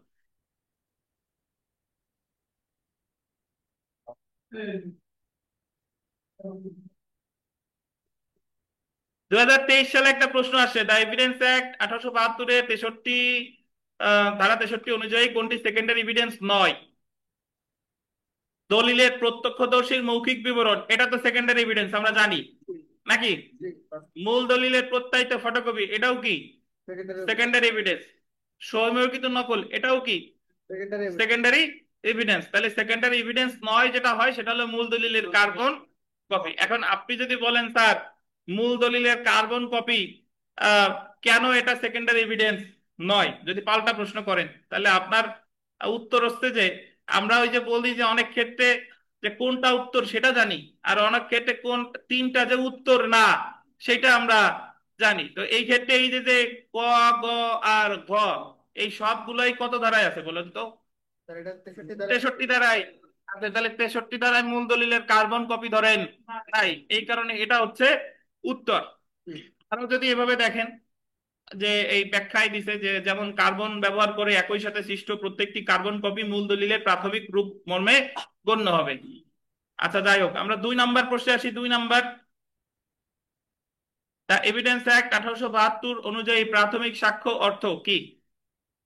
আদালতে উপস্থাপিত আসল দলিল। তারপরে প্রশ্নটা দেখেন, প্রাথমিক সাক্ষ্যের বিধান সাক্ষ্য আইনের কোন ধারায় উল্লেখ আছে? 62 ধারায়। তারপরটা দেখেন, প্রাথমিক সাক্ষ্য বলতে এমন দলিল যা পরিদর্শনের জন্য উপস্থাপন করা হয়েছে কোথায়? আদালতের নিকট। তারপরটা দেখেন, কোনটি মূল দালিলিক সাক্ষ্য? ফটোস্ট্যাট কপি, কোন বস্তুর ফটোগ্রাফ, সত্যায়িত কপি, দৈনিক পত্রিকা। কোনটা? দৈনিক পত্রিকা যদি 4 কপি থাকে, 4 লক্ষ কপি থাকে, 4 লক্ষ কপি প্রাথমিক সাক্ষ্য। বাট ওই 4 লক্ষ কপিতে যদি মূল দলিলের সাথে, মূল কপির সাথে তুলনা করে, তার 4 লক্ষ হয়ে যাবে সেকেন্ডারি, ওটাই যাবে প্রাইমারি। আর 4 লক্ষের সাথে 4 লক্ষের তুলনা করলে সবগুলোই প্রাইমারি। বুঝছেন? তাহলে একটা জিনিস কি দেখেন, যে আহ, যদি আমরা ভেতরের পড়াটা ভালোভাবে পড়ি, তাহলে প্রশ্নগুলো কি পারা যায় না? প্রশ্নগুলো তো ইজিলি পারা যায়। আমরা চলে আসি কি শীত করে? হ্যাঁ, আচ্ছা, আমরা চলে আসি সর্বোত্তম সাক্ষ্য। দেখেন, দ্য বেস্ট এভিডেন্স। না, বন্ধ করে দেন, লাগবে না, সব বন্ধ করে দেন। সর্বোত্তম সাক্ষ্য কাকে বলে শুনেন। সর্বোত্তম সাক্ষ্য মানে হলো, এইভাবে চিন্তা করেন, আমাদের সাক্ষ্য আইনে সর্বোত্তম সাক্ষ্যের কোনো ডেফিনেশন কোথাও দেয় নাই, কিন্তু আমি যদি আপনাদের কাছে বলি যে উম, মৌখিক সাক্ষ্যের ক্ষেত্রে, মৌখিক সাক্ষ্যের ক্ষেত্রে এক জায়গায় প্রত্যক্ষ সাক্ষ্যও আছে, শোনা সাক্ষ্যও আছে, এই দুইটার ভিতরে সর্বোত্তম কোনটা? প্রত্যক্ষ। বুঝেন কিনা? কারণ প্রত্যক্ষ হলো যে সব সরাসরি দেখতে শুনছে সে, আর ইয়া হলো যে শুনে বলছে। তাহলে মৌখিকের ক্ষেত্রে সর্বোত্তম সাক্ষ্য কোনটা? প্রত্যক্ষ, ডিরেক্ট এভিডেন্স। ঠিক আছে। আর দালিলিকের ক্ষেত্রে যদি বলি, দালিলিক এক জায়গায় ফটোকপিও আছে, মূল দলিলও আছে, এই দুইটার ভিতর সর্বোত্তম কোনটা? এই তো সর্বোত্তম সাক্ষ্য। তাহলে যদি আপনি মৌখিক সাক্ষ্যের মধ্যে সর্বোত্তম খুঁজেন, তাহলে কোনটা? প্রত্যক্ষ সাক্ষ্য। আর দালিলিক সাক্ষ্যের মধ্যে সর্বোত্তম সাক্ষ্য খুঁজেন, তাহলে কি? প্রাইমারি। এখন আপনি যদি বলেন যে স্যার, তাহলে মৌখিক আর দালিলিকের মধ্যে সর্বোত্তম কোনটা?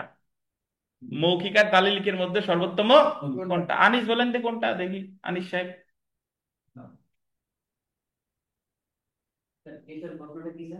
বলছে যে মৌখিক সাক্ষ্য আর দালিলিক সাক্ষ্যের মধ্যে সর্বোত্তম কোনটা?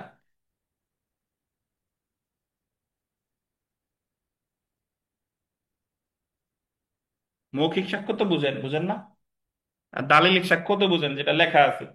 এই দুইটার ভিতরে সর্বোত্তম সাক্ষ্য কোনটা? কি কারণে সর্বোত্তম, আপনার ব্যাখ্যা দেন আনিস সাহেব, প্লিজ এক্সপ্লেইন। পারবেন? ব্যাখ্যা দিতে পারবেন? শুনেন, মৌখিক সাক্ষ্য আর দালিলিক সাক্ষ্যের ক্ষেত্রে সর্বোত্তম প্রশ্ন ওঠা তো অবান্তর। যদি এরকম হয় যে যে জায়গা দলিলই আছে সে জায়গা তো দালিলিক সাক্ষ্যই সর্বোত্তম, আর যে জায়গা কেউ কোনো ঘটনা দেখছে সে জায়গা তো মৌখিক সাক্ষ্যই সর্বোত্তম। বুঝতে পারছেন? ধরেন আপনি ভাইবা পরীক্ষার সময় যদি লিখে দেন, উনি প্রশ্ন করতেছে আপনি লিখে দেবেন, হবে? তাহলে ওই জায়গায় মৌখিক সাক্ষ্যই হচ্ছে সর্বোত্তম। আর লিখিত পরীক্ষার সময় বললে যে আমি লিখতে পারবো না, আপনি দাঁড়ান আমি বলতেছি উত্তর, হবে? হবে না। তাহলে বিষয়টা এরকম যে মৌখিকের ক্ষেত্রে যে জায়গায় দালিলিকের কোনো নাম নিশানা নাই, তাহলে মৌখিকই সর্বোত্তম। আর যে জায়গায় লিখিত ক্ষেত্রে, দলিলের ক্ষেত্রে দালিলিক সাক্ষ্যই সর্বোত্তম। কিন্তু যদি এরকম সিচুয়েশন সৃষ্টি হয় যে জায়গায় দালিলিক সাক্ষ্য দাখিল করা যায়, সে জায়গায় মৌখিক সাক্ষ্য দিলে কাজ হবে না, সে জায়গায় দালিলিক সাক্ষ্যই সর্বোত্তম সাক্ষ্য। কিন্তু যার যার ক্ষেত্রে সে সে সর্বোত্তম। বুঝেন কিনা? আচ্ছা, তো এই হচ্ছে সর্বোত্তম সাক্ষ্য বা বেস্ট এভিডেন্স। একটু পড়ি, দেখেন। সর্বোত্তম সাক্ষ্যের ধারণা সাক্ষ্য আইনে ব্যক্তভাবে প্রকাশ করা না হলেও সাক্ষ্য আইনে নিহিতভাবে উল্লেখ আছে। সাক্ষ্য আইন অনুযায়ী মৌখিক সাক্ষ্য অবশ্যই প্রত্যক্ষ হতে হবে। মৌখিক সাক্ষ্য প্রত্যক্ষ হলে সেই ক্ষেত্রে মৌখিক সাক্ষ্য সর্বোত্তম সাক্ষ্য হিসেবে গণ্য হবে এবং সেটা গ্রহণযোগ্য। যেমন যে বিষয় দেখা যায় সেই বিষয়ে নিজের চোখে দেখেছে তিনি মৌখিক সাক্ষ্য দিলে সেটা সর্বোত্তম সাক্ষ্য হিসেবে গ্রহণযোগ্য হবে। অন্যদিকে আহ দালিলিক সাক্ষ্যের ক্ষেত্রে মূল বা প্রাথমিক সাক্ষ্য দ্বারা দলিলের বিবরণ প্রমাণ করতে হয়। সুতরাং দালিলিক সাক্ষ্যের ক্ষেত্রে প্রাথমিক সাক্ষ্য হলো সর্বোত্তম সাক্ষ্য। সর্বোত্তম সাক্ষ্যের মূল নীতি হলো প্রাথমিক সাক্ষ্য, আন্ডারলাইন করেন, প্রাথমিক সাক্ষ্য মাধ্যমিক সাক্ষ্যকে বিতাড়িত করে। এই কথাটার অর্থ কি? যে জায়গায় প্রাথমিক সাক্ষ্য আছে সে জায়গায় মাধ্যমিক সাক্ষ্য দিলে কাজ হবে না। অর্থাৎ যেখানে প্রাথমিক সাক্ষ্য থাকে বা মূল দলিলটি থাকে সেখানে মাধ্যমিক সাক্ষ্য গ্রহণযোগ্য না। কোনো কিছু প্রাথমিক সাক্ষ্য দ্বারা প্রমাণিত হলে সেখানে মাধ্যমিক সাক্ষ্যের কোনো গুরুত্ব থাকে না।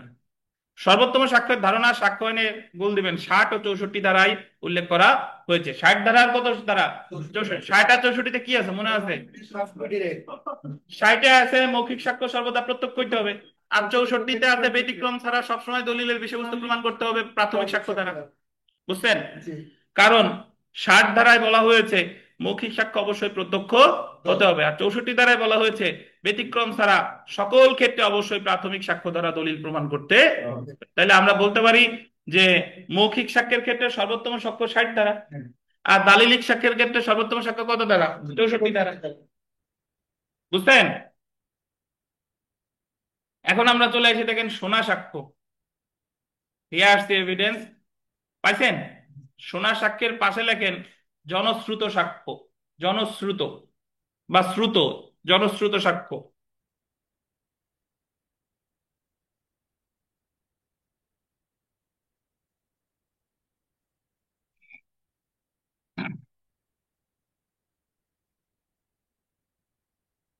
শোনা সাক্ষ্য গতদিন আমি আপনাদের বলছি, শোনা সাক্ষ্য হচ্ছে প্রথমত মৌখিক সাক্ষ্য, আর শোনা সাক্ষ্য হলো যে আমি আদালতে সাক্ষ্য প্রদান করতে গেছি, আমি বলতেছি যে মিলন আকিনুরে ঘুষি দিছে, এটা আমি সরাসরি দেখি না, আমি শাকিলের কাছ থেকে শুনছি, আমি দেখিনি, শাকিল আমার এসে বলছে। এটা হলো শোনা সাক্ষ্য। বুঝছেন? তাহলে শোনা সাক্ষ্য গতদিন আমরা বললাম 60 ধারায় শোনা সাক্ষ্যের গ্রহণযোগ্যতা নাই। বাট প্রশ্ন এসে যায়, তাহলে শোনা সাক্ষ্য কি কোনোদিনই গ্রহণযোগ্য হবে না? হবে। দেখেন, শোনা সাক্ষ্য কোনো সাক্ষীর নিজস্ব সাক্ষ্য না, বরং সে অন্যের নিকট হতে যে সাক্ষ্য শুনেছে তাই সেই সাক্ষ্য হলো শোনা সাক্ষ্য। যেহেতু শোনা সাক্ষ্য বা হিয়ার্স এভিডেন্স প্রত্যক্ষ সাক্ষ্য না, তাই 60 ধারা অনুযায়ী শোনা সাক্ষ্য গ্রহণযোগ্য না। এখন আমরা চলে আসি যে যে সকল ক্ষেত্রে শোনা সাক্ষ্য গ্রহণযোগ্য হতে পারে। কোন কোন ক্ষেত্রে শোনা সাক্ষ্য গ্রহণযোগ্য হতে পারে? আইনের সাধারণ নিয়ম হলো শোনা সাক্ষ্য সাক্ষ্য হিসেবে গ্রহণযোগ্য না, কিন্তু কিছু ব্যতিক্রম ক্ষেত্রে শোনা সাক্ষ্য গ্রহণযোগ্য হতে পারে। নিম্নলিখিত ক্ষেত্রে শোনা সাক্ষ্য সাক্ষ্য হিসেবে গ্রহণযোগ্য হতে পারে। প্রথম যেটা দেখেন, 6 ধারার অধীন সংগঠিত ব্যাপার নীতির ক্ষেত্রে। এটা আমরা সামনে পড়বো, রেস গেস্টি নীতি। তাহলে প্রথম ব্যতিক্রম, শোনা সাক্ষ্য 6 ধারায় গ্রহণযোগ্য। সাক্ষ্যয়নের কত ধারায়? 6 ধারায়। এটার বলে রেস গেস্টি বা জিএসটি যাই বলেন না কেন। তারপরে দেখেন 32 এবং 33 ধারায় মৃত ব্যক্তি খুঁজে পাওয়া যায় না এমন ব্যক্তির বক্তব্যের ক্ষেত্রে, যেমন মৃত্যুকালীন ঘোষণার ক্ষেত্রে শোনা সাক্ষ্য প্রাসঙ্গিক। সবশেষে অ্যাডমিশন অ্যান্ড কনফেশনের ক্ষেত্রে, এটার ব্র্যাকেটে লেখেন 17 থেকে 30, 17 থেকে 31, 17 থেকে 31 অ্যাডমিশন কনফেশন আছে, 17 থেকে 31।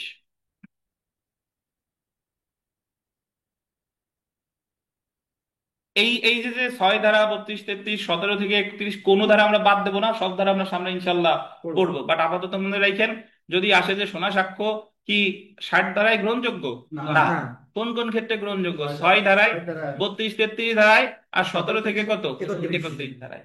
বুঝতে পেরেছেন? এই সকল ক্ষেত্রে শোনা সাক্ষ্য গ্রহণযোগ্য হতে পারে। যেরকম একটা উদাহরণ পড়ি, 32 ধারার একটা উদাহরণ পড়ি, দেখেন শোনা সাক্ষ্য কেমনে গ্রহণযোগ্য হতে পারে। আরিফ মারা যাওয়ার আগে তার মৃত্যুর কারণ উল্লেখ করে বিথিকার নিকট বক্তব্য দিল। আরিফ মারা যাওয়ার আগে বলতেছে যে অমুক আমার এমন আঘাত করছে, আমি তো মারা যাব, বিথিকা তুমি শুনে রাখো। অর্থাৎ আরিফ তার এর মৃত্যুর কারণ বিথিকা শুনেছে, এবং এই কারণের বিথিকার সাক্ষ্যটি হবে কি? শোনা সাক্ষ্য। আরিফ যখন মারা গেল, তখন বিথিকা আদালতে গিয়ে সাক্ষ্য দিতে পারবে, জি ওর অনার আমি তো দেখি নাই, বাট আরিফ মারা যাওয়ার আগে আমার এই কথা বলে গেছে। তাহলে এই ক্ষেত্রে আবার শোনা সাক্ষ্য কি?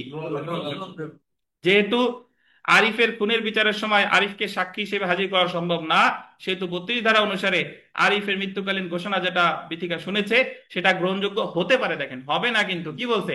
হতে পারে, যদিও বিথিকার সাক্ষ্যটি হবে কি সাক্ষ্য? শোনা সাক্ষ্য। বুঝতে পেরেছেন? তাহলে এখানে সংক্ষেপে মনে রাখার মধ্যে অনেক কথাই আছে। প্রথমে 1 নম্বর, প্রথম পয়েন্টটা যদি দেখেন, 61 ধারা অনুযায়ী কোন দলিলের বিবরণ প্রাথমিক সাক্ষ্য বা মাধ্যমিক সাক্ষ্য দ্বারা প্রমাণ করা যেতে পারে, আর 59 ধারায় বলছে দলিলের বিবরণ মৌখিক সাক্ষ্য দ্বারা প্রমাণ করা যায় না, নাকি? তো এখানে মোটামুটি অনেক কথাই আছে। ওই যে একটা কথা আছে দেখেন, ডিজিটাল রেকর্ড সম্পর্কিত বিষয়, পাইছেন? ওইটা একটু পড়ি, আর বাদ বাকি সব আমরা জানি। ডিজিটাল রেকর্ড সম্পর্কিত বিষয়ে বিধানসমূহ 65 ক ধারায় আলোচনা করছে। কত ধারা? 65 ক। বিমল সাহেব, আপনার এটা পড়ার প্রয়োজন নাই, 65 ক ডিজিটাল রেকর্ড মেকর্ড যা নাই তা আপনার জন্য বাদ, ডিসকাউন্ট। দেখেন, 65 ক ধারা অনুসারে ডিজিটাল রেকর্ডের বিবরণ 65 খ ধারায় উল্লিখিত বিধান অনুসারে প্রমাণ করা যেতে পারে। এছাড়া দেখেন, এগুলো সামনে আমরা পড়বো। অন্যদিকে ডিজিটাল রেকর্ডস এর গ্রহণযোগ্যতা, অ্যাডমিসিবিলিটি অফ ডিজিটাল রেকর্ডস, মানে আপনি আদালতে যদি ডিজিটাল রেকর্ড দেন, অডিও ভিডিও দেখান, এটা কি গ্রহণযোগ্য হবে কিনা, এই কথাটা বলছে কততে? 65 খতে। তারপরে দেখেন 67 ক ধারায় ডিজিটাল স্বাক্ষরে পড়বো না, বাদ। আমরা বিগত বছরের প্রশ্নে আসি। দেখেন, কোন সাক্ষ্য সাধারণত গ্রহণযোগ্য নয়? অন্যের নিকট শোনা ভিত্তিক সাক্ষ্য। কিন্তু কখনোই কি গ্রহণযোগ্য নয়? গ্রহণযোগ্য আছে। ওই যে 6 ধারা, 32, 33, 17 থেকে 31। বুঝছেন? আমরা সেলফ প্র্যাকটিসের 1, 2 গুরুত্বপূর্ণ। 1 নাম্বারটা যদি দেখেন, যে সাক্ষ্য আইনের ড্যাশ ধারায় মৌখিক সাক্ষ্য দ্বারা ঘটনা প্রমাণ ড্যাশ ধারায় দলিলের বিবরণ আলোচনা করা হয়েছে কত? 59 আর কত? 61। 2 নাম্বার গুরুত্বপূর্ণ, 4 নাম্বারটা গুরুত্বপূর্ণ। 4 নাম্বারটা যদি পড়ি, দ্য এভিডেন্স অ্যাক্ট 1872 কোন ধারায় বলা হয়েছে? দ্য কন্টেন্টস অফ ডকুমেন্টস, মানে দলিলের বিষয়বস্তু মে বি প্রুফ, প্রমাণ করা যেতে পারে either by primary or secondary evidence, প্রাথমিক অথবা মাধ্যমিক সাক্ষ্য দ্বারা। কত? 61 ধারায় বলছে না? 61 ধারায়। 6 নাম্বারটা ভিভিআই। 6 নাম্বার দেখেন, the contents of documents may be proved, মানে দলিলের বিষয়বস্তু প্রমাণ করা যেতে পারে either by dash or by dash, either by primary or by কি সেকেন্ডারি। ঠিক আছে। 10 নাম্বার দেখেন, 10 নাম্বার, সাক্ষ্য আইনের ড্যাশ ধারায় মাধ্যমিক সাক্ষ্যকে সংজ্ঞায়িত করা হয়েছে কত ধারায়? 63 ধারায়। তারপরে 12 নাম্বারটা দেখেন, primary evidence mean the document itself produced for the inspection of the court. কি হবে? কোর্ট। 13 নাম্বারটা দেখেন, কতিপয় খণ্ডে সম্পাদিত প্রত্যেকটি দলিল এক একটা কি প্রাথমিক সাক্ষ্য। 14 নাম্বার, সাক্ষ্য আইনের 63 ধারায় কয় শ্রেণীর দলিলকে মাধ্যমিক সাক্ষ্য হিসেবে অন্তর্ভুক্ত করা হয়েছে? কয় শ্রেণীর? 5 শ্রেণীর না? 5 শ্রেণীর। 17 নাম্বার, আহ প্রাথমিক সাক্ষ্য দ্বারা দলিল প্রমাণ সাক্ষ্য আইনের কত ধারায় আলোচনা করা হয়েছে? 64 ধারায় না? 64 ধারায়। তারপরে দেখেন 19 number, documents must be proved by primary evidence except in the cases hereinafter mention, মানে ব্যতিক্রম ছাড়া সবসময় দলিলের বিষয়বস্তু প্রাথমিক সাক্ষ্য দ্বারা প্রমাণ করতে হবে। কত ধারা? 64 ধারা। 64 ধারা। 23 নাম্বারটা দেখেন, সাক্ষ্য আইনের 65 ধারা অনুযায়ী কয়টি ব্যতিক্রম ক্ষেত্রে মাধ্যমিক সাক্ষ্য দ্বারা দলিল প্রমাণ করা যায়? কয়টা? 60টি। 26 পড়া লাগবে না, এগুলো বাদ। 26 বাদ, 28 বাদ, এগুলো আপনার পড়ার প্রয়োজন নাই। 30 নাম্বারটা দেখেন, 30 নাম্বার, একজন সাক্ষী অন্যের নিকট থেকে যে সাক্ষ্য শুনেছে বা সংগ্রহ করেছে সেই সাক্ষ্য হলো কি সাক্ষ্য? শোনা সাক্ষ্য আমরা জানি, বাট এর আর এক নাম পরোক্ষ সাক্ষ্য। ওইটা যদি প্রত্যক্ষ হয় এটা পরোক্ষ। বুঝতে পারছেন? 33 নাম্বারটা দেখেন, সাক্ষ্য আইনের কোন ধারায় সর্বোত্তম সাক্ষ্যের ধারণা উল্লেখ করা হয়েছে? 60 আর কত? 64 না? 64। 35 নাম্বারটা ভিভিআই দেখেন, সাধারণত শোনা সাক্ষ্য সাক্ষ্য হিসেবে অগ্রহণযোগ্য, কিন্তু নিম্নলিখিত ক্ষেত্রে শোনা সাক্ষ্য গ্রহণযোগ্য হতে পারে: রেস গেস্টি, অ্যাডমিশন, কনফেশন আর কি ডাইং ডিক্লারেশন। বুঝছেন? 37 দেখেন, যে আদালতে দলিল দাখিলের জন্য যে পক্ষের দখলে দলিলটি আছে তাকে নোটিশ দেওয়া। কত ধারায়? পড়াইছি না? পড়াইছি। আর 38 নাম্বারটা দেখেন, 38, এটা আমরা ওখানে গিয়ে আলাদা পড়বো, বাট এখানে একটু দেখেন, দ্য এভিডেন্স অ্যাক্ট 1872 কোন ধারায় বলা হয়েছে? দাখিলকৃত দলিলের লেখক বা স্বাক্ষরকারী বলে কথিত ব্যক্তির স্বাক্ষর বা হস্তলিপির প্রমাণ। ধারা কত? 67। এটা আমরা এই যে বিরতিতে যাব, বিরতির পরে আমি ব্যাখ্যা দিব, সমস্যা নাই। আমাদের একটু বিরতি, এই আর কি। প্রত্যায়িত দলিল প্রমাণের পদ্ধতি,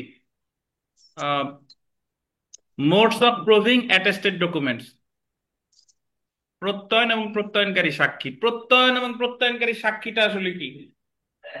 যখন আমাদের সামনে কোনো ঘটনা ঘটে, কোনো ধরেন বিক্রয় দলিল, বন্ধক দলিল, দান দলিল, বিবাহ শাদী, ইভেন কোনো সালিসি, বা একজন আর একজনের টাকা ধার দিচ্ছেন, এগুলাতে একজন দাতা গ্রহীতা থাকে বা দুইটা পক্ষ থাকে। দুইটা পক্ষ ছাড়াও কয়েকজন এমনি ব্যক্তি থাকে যারা হলো ওই ঘটনার সাক্ষী।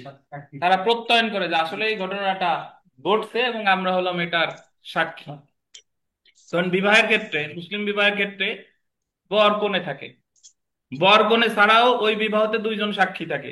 তারা প্রত্যয়ন করতেছে যে এই বিবাহটা ঠিকঠাক ভাবে অনুষ্ঠিত হয়েছে এবং তারা হলো প্রত্যয়নকারী সাক্ষী।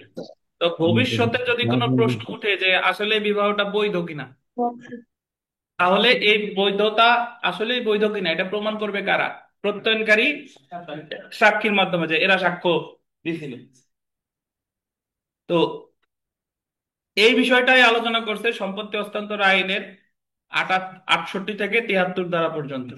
এখানে আমরা বিভিন্ন প্রেক্ষাপট জানবো, যেখানে বলা আছে যে প্রত্যয়নকারী সাক্ষী যদি কিভাবে প্রমাণ করবে, প্রত্যয়নকারী সাক্ষী যদি একজন মারা যায়, একজন যদি হারিয়ে যায়, অথবা দুইজনই যদি মারা যায়, হারাই গেছে, কাউরে বিদেশে চলে গেছে, তাইলে এই বিষয়গুলো নিয়ে যদি প্রশ্ন ওঠে তাহলে কিভাবে প্রমাণ করবে আর কি। এই বিধিবিধানগুলো সাক্ষ্য আইনের 68 থেকে 73 ধারায় আলোচনা করা হয়েছে। তো প্রথমে দেখেন, সাধারণ অর্থে প্রত্যয়ন অর্থ হলো কোনো ব্যক্তি কর্তৃক সাক্ষী হিসেবে কোনো দলিলে গোল দিবেন, স্বাক্ষর বা প্রত্যয়ন করা। তাহলে সাধারণ অর্থে প্রত্যয়ন অর্থ হলো কোনো ব্যক্তি সাক্ষী হিসেবে কোনো দলিলে কি করা, স্বাক্ষর করা বা প্রত্যয়ন করা। যখন কোনো ব্যক্তি কোনো দলিল সম্পাদিত হয়েছে সেই বিষয় দেখে সাক্ষী হিসেবে উক্ত দলিলে প্রত্যয়ন বা স্বাক্ষর করে, তখন উক্ত প্রত্যয়নকারীকে বা স্বাক্ষরকারীকে প্রত্যয়নকারী সাক্ষী বা অ্যাটেস্টিং উইটনেস বলে।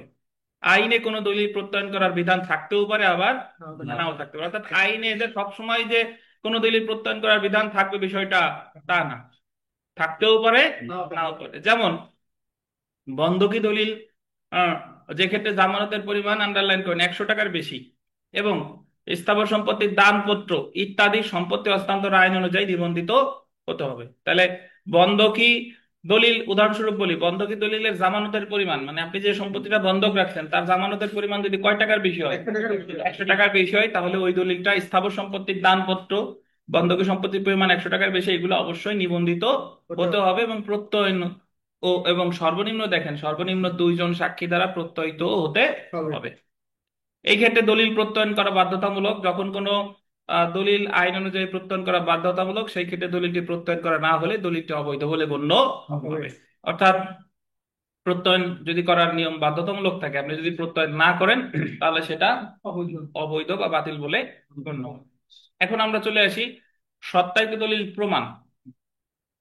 আইনে যে সকল দলিল প্রত্যয়ন করার বিধান থাকে সেই সকল দলিল কিভাবে প্রমাণ করতে হবে তা সাক্ষ্য আইনের আন্ডারলাইন করেন 68 থেকে 71 ধারা পর্যন্ত আলোচনা করা হয়েছে। যে সকল দলিল আইনে প্রত্যয়ন করার বিধান নেই সেই সকল দলিল কিভাবে প্রমাণ করতে হবে সেটা বলছে কত ধারায়, 72 ধারায়। অর্থাৎ যেগুলা প্রত্যয়ন করার বিধান আইনে বাধ্যতামূলক সেইগুলা প্রমাণ করতে হবে 68 থেকে 71, আর যেগুলো প্রত্যয়ন করা বাধ্যতামূলক না সেইগুলা কেমনে প্রমাণ করবে সেটা বলছে 72। তো দেখেন প্রথমে আমরা চলে আসি 68। যখন প্রত্যয়নকারী সাক্ষী আহ্বান করতে হবে, আইনে যদি কোনো দলিল প্রত্যয়ন করার বিধান থাকে তবে উহা প্রমাণে সাক্ষ্য আইনের 68 দ্বারা অনুসরণ করতে হবে। যখন কোনো দলিল আইন অনুযায়ী প্রত্যয়ন করা প্রয়োজনীয় এবং প্রত্যয়ন করা হলে উক্ত দলিলের সম্পাদন প্রমাণের জন্য গোল দিবেন সর্বনিম্ন 1 জন প্রত্যয়নকারী সাক্ষী ডাকতে হবে, যদি প্রত্যয়নকারী সাক্ষী জীবিত থাকে। এখানে দুইটা বিষয়, আইনে দলিল প্রত্যয়ন করার বিধান ছিল এবং প্রত্যয়ন করা হয়েছে। তো ভবিষ্যতে যদি প্রশ্ন উঠে যে এই দলিলটা আসলে বৈধ কিনা, তাহলে কয়জন সাক্ষীরে লাগবে, সর্বনিম্ন 1 জন। কত ধারায় বলছে, 68 ধারায়। ধরেন যদি আমি উদাহরণস্বরূপ বিয়ের উদাহরণই দেই, যদি প্রশ্ন ওঠে যে অমুক অমুকের মধ্যে বিবাহ আসলে হয়েছে কিনা, তাহলে এই বিবাহের বৈধতা প্রমাণের জন্য সাক্ষীরা ধরেন জীবিত আছে, তাহলে কয়জন সাক্ষীর দরকার, সর্বনিম্ন 1।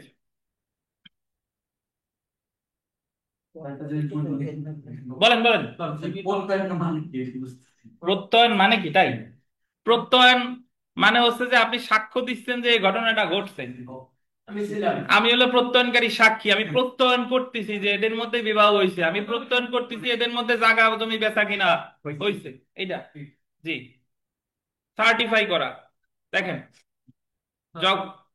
প্রত্যয়ন সে যদি মানে সাক্ষী জীবিত না থাকে তাহলে প্রত্যয়ন কপি দিয়ে হচ্ছে জীবিত আছে না নাই এটা তো এখনো পড়ি নাই, জীবিত থাকলে একজনের লাগবে, এখনো তো পড়ি নাই যে জীবিত আছে না নাকি, অনেক প্রেক্ষাপট সামনে গিয়ে পড়বো যে জীবিত নাই, তারপরে জীবিত আছে এসে সাক্ষ্য দিতে চাইতেছে না, যে দূরে আছে, হারাই গেছে, তাইলে কি হবে দেখেন। হ্যাঁ, যখন প্রত্যয়নকারী সাক্ষী আহ্বান করার প্রয়োজন নাই, যে দেখেন 68 ধারায় বলা হয়েছে যে দলিল সম্পাদনের বিষয়টি প্রমাণের জন্য প্রত্যয়নকারী সাক্ষীকে ডাকার প্রয়োজন হবে না। কখন দেখেন, যদি দলিলটি রেজিস্ট্রেশন আইন 1908 অনুযায়ী নিবন্ধিত হয়, যদি দলিলটা কি হয়, নিবন্ধিত হয়, এবং যে ব্যক্তি উক্ত দলিল সম্পাদন করেছে সে দলিল সম্পাদনের বিষয়টি স্বীকার করলেন, মানে যারা এটা সম্পাদন করছে তারা যদি এই বিষয়টা কি করে, স্বীকার করে, তাহলে নিবন্ধিত হইতে হবে আর সম্পাদনের বিষয়টি স্বীকার করতে হবে। এই দুইটা বিষয় যদি হয় তাহলে আর প্রত্যয়নকারী সাক্ষীর দরকার নাই। হাজবেন্ড ওয়াইফ যদি বলে যে আমাদের মধ্যে বিবাহ হয়েছে, দুইজনই স্বীকার করতেছে, আর ওই তালাক ওই বিবাহ বিবাহ যে ইয়াটা নিবন্ধিত হয়েছে, তাহলে আর প্রত্যয়নকারী সাক্ষীর দরকার নাই। জেনে রাখা ভালো, দেখেন উইল প্রমাণ। উইল সম্পাদনের বিষয়টি প্রমাণের জন্য শুধুমাত্র উইলটি নিবন্ধিত এবং উইলটির লেখককে বা তার সাক্ষ্যের পরীক্ষা করা যথেষ্ট না। এটা আন্ডারলাইন করেন ভিভিআই, উইলটি নিবন্ধিত হোক বা না হোক, উইলের ক্ষেত্রে অবশ্যই একজন প্রত্যয়নকারী সাক্ষী ডেকে উইলের সম্পাদনের বিষয়টি প্রমাণ করতে হবে। উইলের ক্ষেত্রে কেন দরকার আমি একটু বলি। উইল হলো ওসিয়ত। একজন ব্যক্তি জীবিত থাকা অবস্থায় উইল করে গেছে। এখন উইল করলে ধরেন করিম সাহেব তার সকল সম্পত্তি আমাদের আনিসকে দিয়ে গেছে। এখন এই উইলটা কার্যকর হবে করিম সাহেব মারা যাওয়ার পরে। এখন উইলের ক্ষেত্রে একজন এক্সিকিউটর থাকে, এক্সিকিউটর সম্পাদনকারী। তাহলে যার দায়িত্ব হচ্ছে যখন করিম সাহেব মারা যাবে, ধরেন এক্সিকিউটর বানা গেছে পিপাস সাহেব, তাহলে আনিস সাহেব করিম সাহেব যখন মারা যাবে তখন এই পিপাস হলো উইলের এক্সিকিউটর। পিপাস গিয়ে জেলা জজ আদালতে প্রবেট মামলা করবে। প্রবেট মামলা করে পিপাস বলবে যে অমুক সাহেব বেঁচে থাকা অবস্থায় আনিস রে এত শতাংশ জমি উইল করে গেছে, আমার দিছিল এক্সিকিউটর, আমি মামলা করলাম, এখন আপনি আদালত আপনি আনিস রে বুঝাই দেন। বুঝছেন? তাহলে উইলের ক্ষেত্রে করে হলো কি প্রবেট মামলা। এখন উইলের ক্ষেত্রে যিনি সম্পত্তি দান করছেন তিনি তো আর ওই মুহূর্তে বেঁচে নাই, এই কারণে বলতেছে যে উইল নিবন্ধিত হোক বা না হোক, এই জায়গায় একজন কারা লাগবে, প্রত্যয়নকারী সাক্ষী অবশ্যই লাগবে। তো এই পয়েন্টটা গুরুত্বপূর্ণ, পরীক্ষায় প্রশ্ন আসবে যে কোন দলিলটি নিবন্ধিত হলেও একজন প্রত্যয়নকারী সাক্ষীর অবশ্যই লাগবে উইল, তাতে নিবন্ধিত হোক বা। বুঝতে পারছেন? এবার আমরা চলে আসি ধারা 69, যে ক্ষেত্রে প্রত্যয়নকারী সাক্ষী মারা গেছে বা খুঁজে পাওয়া যায় না, যে ফেরদৌস, যে ক্ষেত্রে প্রত্যয়নকারী সাক্ষী কি মারা গেছে বা খুঁজে পাওয়া যায় না। যে ক্ষেত্রে প্রত্যয়নকারী সাক্ষী মারা গেছে, দুইজনই মারা যেতে পারে বা একজনও পারে, বা আদালতের এক্টের বাইরে অবস্থান করছে, মানে সে এখন আমেরিকা থাকে ধরেন, বা যুক্তিসঙ্গত খোঁজাখুঁজির পরেও তাকে পাওয়া যায় না, বা দলিলটি যুক্তরাজ্য, এটা বলতেন যুক্তরাজ্য, যুক্তরাজ্য হলো ইউনাইটেড কিংডম সম্পাদন করেছে বলে মনে হয়, সেই ক্ষেত্রে দলিল সম্পাদনের বিষয়টি প্রমাণের জন্য গোল দিবেন দুইটি বিষয় অবশ্যই প্রমাণ করতে হবে। কি কি এটা আমরা একটু দেখব। প্রথম যেটা দেখেন, একজন প্রত্যয়নকারী সাক্ষীর স্বাক্ষর দ্বারা, তার সরাসরি আসার দরকার নাই, কিন্তু এটা প্রমাণ করবে প্রত্যয়নকারী সাক্ষীর কি যে মারা গেছে, তার স্বাক্ষর আছে না বিভিন্ন জায়গায়, তার স্বাক্ষর দ্বারা এবং, এবং দেন এই জায়গায় বা আছে, বা কেটে এবং দেন, এবং দলিল সম্পাদনকারী স্বাক্ষর দ্বারা।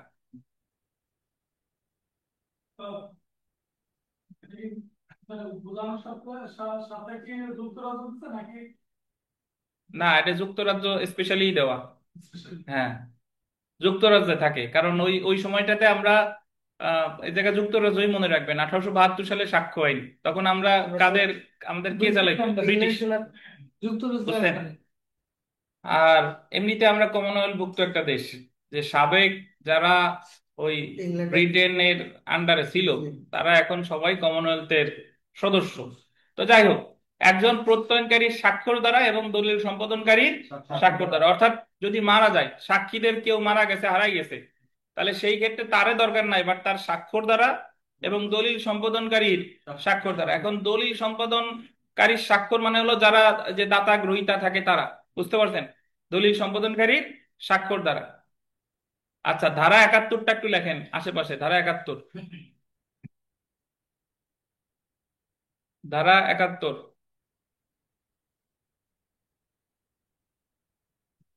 প্রত্যয়নকারী সাক্ষী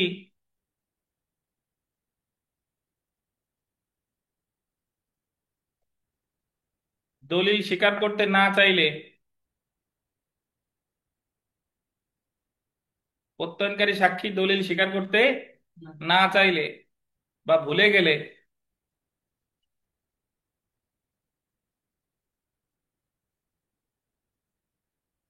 অন্যান্য সাক্ষ্য দ্বারা প্রমাণ করা যাবে।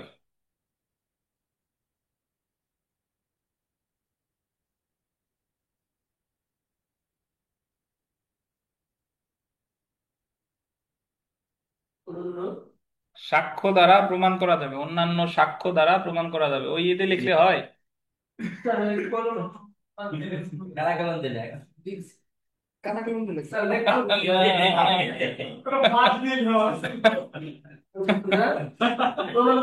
হ্যাঁ।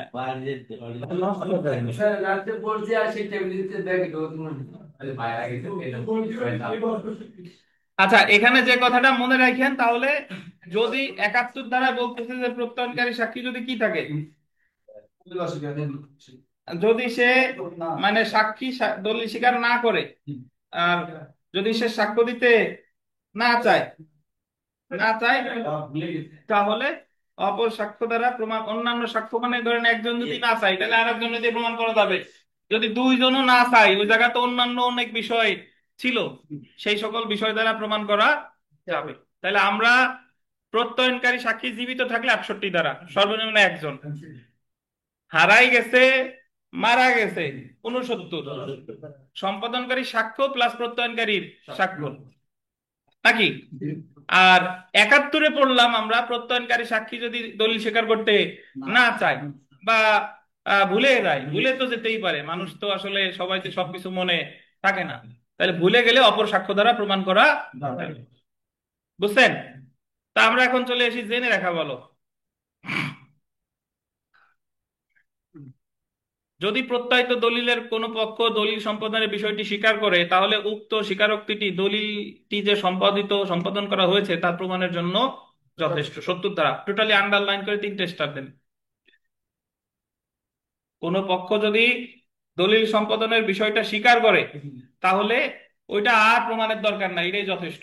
কেমনে? আমি দাবি করছি যে এ, আম, এই দলিলটা পূর্ণ সম্পাদন করছে, পূর্ণ আমার কাছে জমি বিক্রি করছে, এই দলিলটা বৈধ। এখন পূর্ণই যদি এসে বলে যে হ্যাঁ আমি করছি, তাইলে আর কোনো প্রত্যয়নকারী সাক্ষীটা কি কারোর দরকার নাই, কারণ সে তো, যার বিরুদ্ধে আমি দাবি করছি সে তো এটা স্বীকারই করছে। বুঝতে পেরেছেন? তাহলে এখানে মূলত যে বিষয়টা, ধরেন আমরা এই জায়গায় এই যে 1 ঘন্টা 50 মিনিট ক্লাস রেকর্ড হচ্ছে, তার ভিতরে 30 মিনিট আমরা এই যে বিরতি টিরতি নিলাম। তো এই জায়গায় পড়ার যে অ্যাডভান্টেজেস, সেটা হলো যে আপনারা এই জায়গা কিন্তু এই জায়গায় আপনার 70% পড়া হয়ে যাওয়ার কথা, যে প্রত্যয়নকারী সাক্ষী জীবিত থাকলে একজনের লাগবে 68, মারা গেছে হারাই গেছে 69, আর যদি সম্পাদনের বিষয়টি স্বীকার করে তাইলে আর প্রমাণের দরকার নাই 70। আর যে স্বীকার করতে চাইতেছে না বা ভুলে গেছে, তাহলে অন্যান্য সাক্ষ্য দ্বারা প্রমাণ করে যাবে, এটা কত? 71। বুঝছেন? আচ্ছা, এবার এবার আমরা একটু 72 দেখি। কোন একটি দলিল প্রত্যয়ন আইনগত আবশ্যক না হলেও যদি উক্ত দলিল প্রত্যয়িত হয়, মানে একটা দলিলের প্রত্যয়ন করার দরকার নাই, মানে কোনো প্রত্যয়নকারী সাক্ষীর দরকার নাই, তারপরেও আপনি আগ বাড়াইয়া প্রত্যয়ন করছেন, তবে তা অপ্রত্যায়িত দলিল হিসেবে প্রমাণ করা যেতে পারে। তাহলে সেটা অপ্রত্যায়িত দলিলের মতো করেই প্রমাণ করা যাবে, প্রত্যয়নের মতো করে ওই 68 69 এগুলোর দরকার নাই, অপ্রত্যায়িত দলিল হিসেবেই প্রমাণ করা যাবে। কত ধারায় বলছে? 72 ধারায়। তাহলে যদি কোনো দলিল প্রত্যয়নের বিধান বাধ্যতামূলক না হয়, তাহলে সেটা প্রমাণ করা যাবে কত ধারায়? 72 ধারায়। দেখেন, তারপরে আমরা চলেছি 73 ধারা।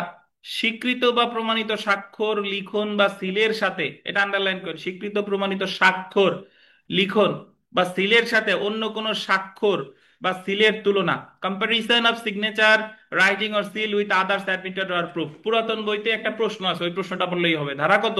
73। এখন এখানে আমি একটা কথা বলি, সেটা হলো যে আমাদের, এটা আপনাদের আইনজীবী হিসেবে, বিচারক হিসেবে অবশ্যই জানা উচিত, একজন আইনের স্টুডেন্ট হিসেবে জানা উচিত, যখন আদালতে কোনো বিষয় নিয়ে প্রশ্ন উঠে যে এই সিগনেচারটা কি আসলে অমুকের কিনা, বা এই দলিলটা আসলে অমুকের কিনা, এটা দেওয়ানি মামলায় উঠতে পারে, ফৌজদারি মামলায়ও উঠতে পারে। ফৌজদারি মামলায় 406 420-এর মামলা দণ্ডবিধি স্টাম্প অমুক সিগনেচার করছে কিনা, বা চেক ডিভিশনের মামলায় অমুক সিগনেচার করছে কিনা, তখন নর্মালি ওইটা শনাক্তের জন্য আমরা বাস্তবে যেটা দেখি, ওই এক্সপার্টে পাঠাই, নাকি? এক্সপার্টে, যে এক্সপার্টের কাছে পাঠাইছে যে আসলেই কি এটা সিগনেচার কিনা। বাট অ্যাকচুয়ালি এই জায়গায় এক্সপার্ট ছাড়াও আরো বেশ কয়েকটা পদ্ধতি বিচারকের হাতে আছে। তো প্রথম যেটা ধরেন আমরা যে এক্সপার্টে পাঠাই, এক্সপার্ট আমরা সামনে পড়বো, এক্সপার্ট ওপিনিয়ন আছে 45 ধারায়। এ জায়গায় বলছে কোনো বিষয় নিয়ে যখন প্রশ্ন উত্থাপিত হয় তখন ওই বিষয়ে যারা অভিজ্ঞ তার কাছে আদালত মতামতের জন্য পাঠাইতে পারে যে আসলেই কি এটা অমুকের সিগনেচার কিনা। ধরেন এক্সপার্ট যদি বলে যে আসলে এটা আনিসের সিগনেচার বা আসলে এটা আনিসের সিগনেচার না, এক্সপার্ট একটা ওপিনিয়ন তো দিবে। এটা মানতে কিন্তু আদালত বাধ্য না, উনি মানতেও পারে নাও পারে। এমন না যে ধরেন এক্সপার্ট বলছে এটা আনিসের সিগনেচার, এখন তার মানে এই না যে আপনি উকিল হিসেবে বিচারককে বলবেন যে যেহেতু আসছে এটা আপনি মানতে বাধ্য না, উনি মানতে বাধ্য না। এটা হচ্ছে ওনার জন্য কি বিবেচনা, এই একটা পদ্ধতি।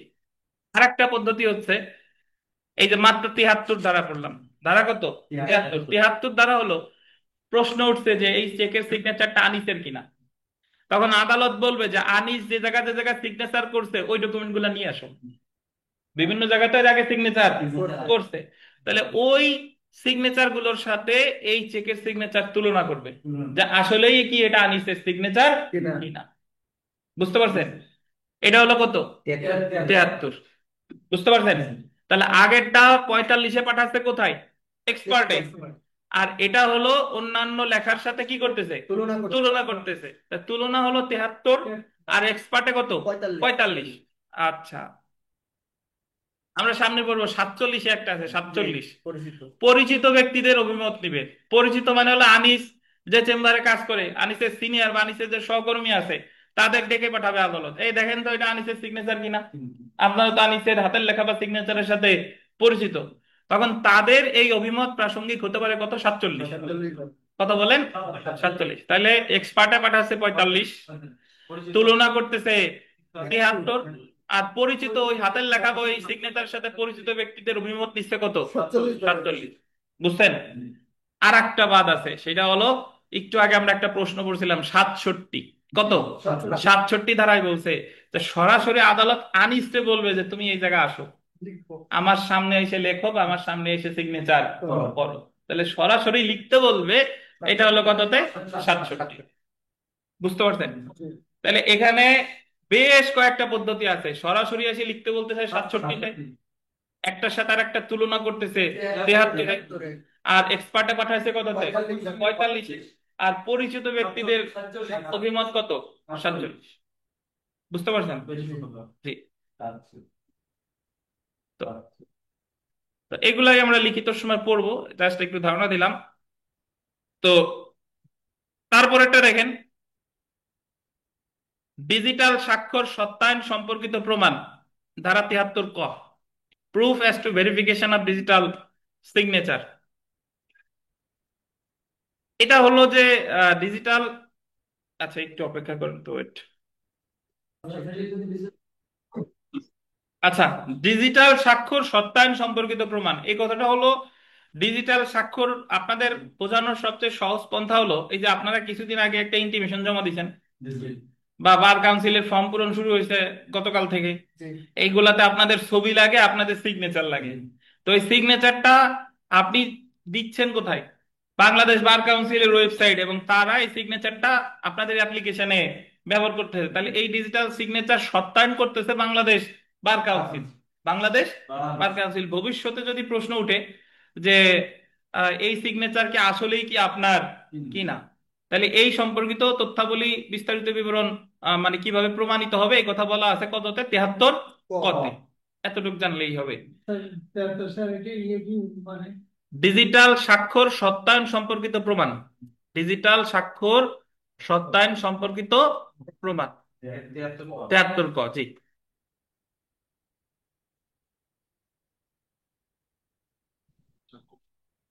তারপরে যার বইতে নাই সে আর একটা কথা লেখেন, শরীর সম্বন্ধনীয়, শরীর সম্বন্ধনীয় বা ফরেনসিক সাক্ষ্য অন্য স্বীকৃতি, অন্য স্বীকৃত আর কি, অন্য স্বীকৃত বা প্রমাণিত সাক্ষ্যের সাথে তুলনা। এটা কত ধারা? 73 খ। এত খ। হুম, শরীর সম্বন্ধনীয় বা ফরেনসিক সাক্ষ্য অন্য স্বীকৃত বা ফরেনসিক অন্য প্রমাণিত সাক্ষ্যের সাথে তুলনা, ধারা 73।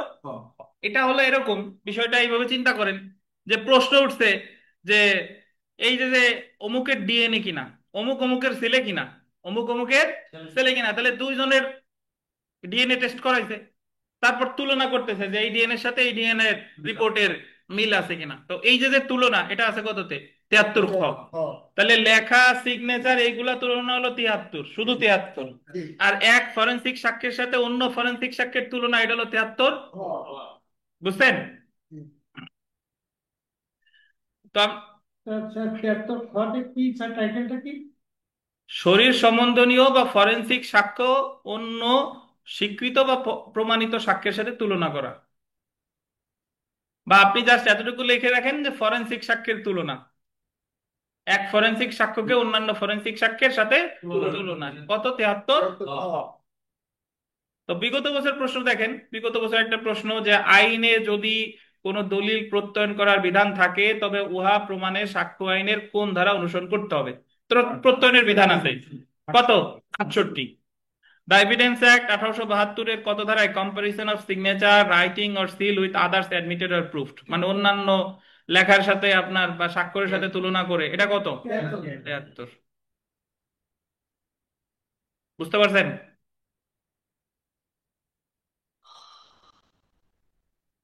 তো আমরা এখানে সেলফ প্র্যাকটিসের 2 নং প্রশ্নটা দেখেন, যদি প্রত্যয়নকারী সাক্ষী খুঁজে না পাওয়া যায় সেক্ষেত্রে দলিল কিভাবে প্রত্যয়ন করতে হবে তা সাক্ষ্য আইনের ড্যাশ ধারা অনুসরণ করে প্রমাণ করতে হবে। কত ধারা? খুঁজে না পাওয়া গেলে কত? 69।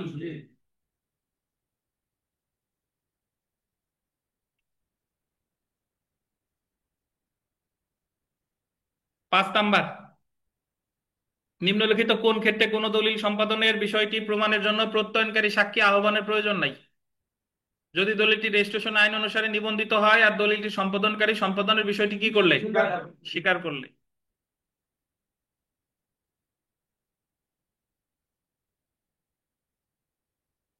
8 নাম্বার, ভিভিআই নিবন্ধিত হোক বা অনিবন্ধিত হোক, নিম্নলিখিত কোন দলিলটি সম্পাদনের বিষয় প্রমাণের জন্য সর্বনিম্ন একজন প্রত্যয়নকারী সাক্ষী আহ্বান করা আবশ্যক? উইল। উইল তো বুঝেন মোটামুটি নাকি? 10 নাম্বার, যখন প্রত্যয়নকারী সাক্ষীকে খুঁজে পাওয়া যায় না বা মারা গেছে সেই ক্ষেত্রে কোনো দলিল সম্পাদনের বিষয়টি প্রমাণ করা যেতে পারে একজন প্রত্যয়নকারী সাক্ষীর স্বাক্ষর প্রমাণ করে এবং দলিল সম্পাদনকারী স্বাক্ষর প্রমাণ করে, দুইটাই। কত দ্বারা? 69।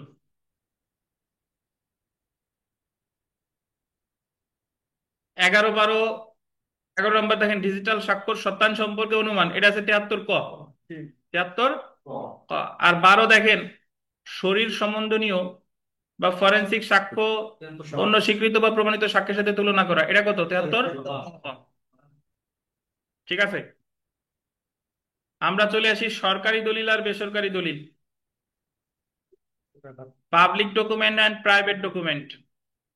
74 থেকে 78, এতটুকু পরে আমরা আজকে শেষ করব, অল্প সময় লাগবে। দেখেন যে সাক্ষ্য আইনে মোটামুটি আমরা একটা জিনিস এতক্ষণ ধরে পড়লাম, যেটা হলো যে মৌখিক সাক্ষ্য কি, দালিলিক সাক্ষ্য কি। মৌখিক সাক্ষ্য প্রমাণের পদ্ধতি, দালিলিক সাক্ষ্য প্রমাণের পদ্ধতি। ইভেন দালিলিক সাক্ষ্য নিয়ে যদি প্রশ্ন ওঠে যে এই দলিলটা ঠিকঠাক আছে কিনা, তাহলে প্রত্যয়নকারী সাক্ষ্য দ্বারা আমার সাক্ষী দ্বারা কিভাবে প্রমাণ করবে সেটাও আমরা বিস্তারিত জানলাম। এখন আমরা দেখেন যে সাক্ষ্য আইনে দলিলকে 2টি ভাগে ভাগ করছে, একটা হলো সরকারি দলিল আর একটা হলো কি, বেসরকারি দলিল। সরকারি দলিল কোনগুলো সেগুলো আন্ডারলাইন করেন, 74 ধারায় এবং 75 ধারায় বলছে কি বেসরকারি দলিল, আর 73 থেকে 78 ধারায় সরকারি দলিল প্রমাণের বিষয়ে আলোচনা করা হয়েছে। যে একটা সরকারি দলিল কিভাবে প্রমাণ করা হবে এটা বলছে 76 থেকে 78। তো প্রথমে আমরা চলে আসি ধারা 74, সরকারি দলিল বা পাবলিক ডকুমেন্টস।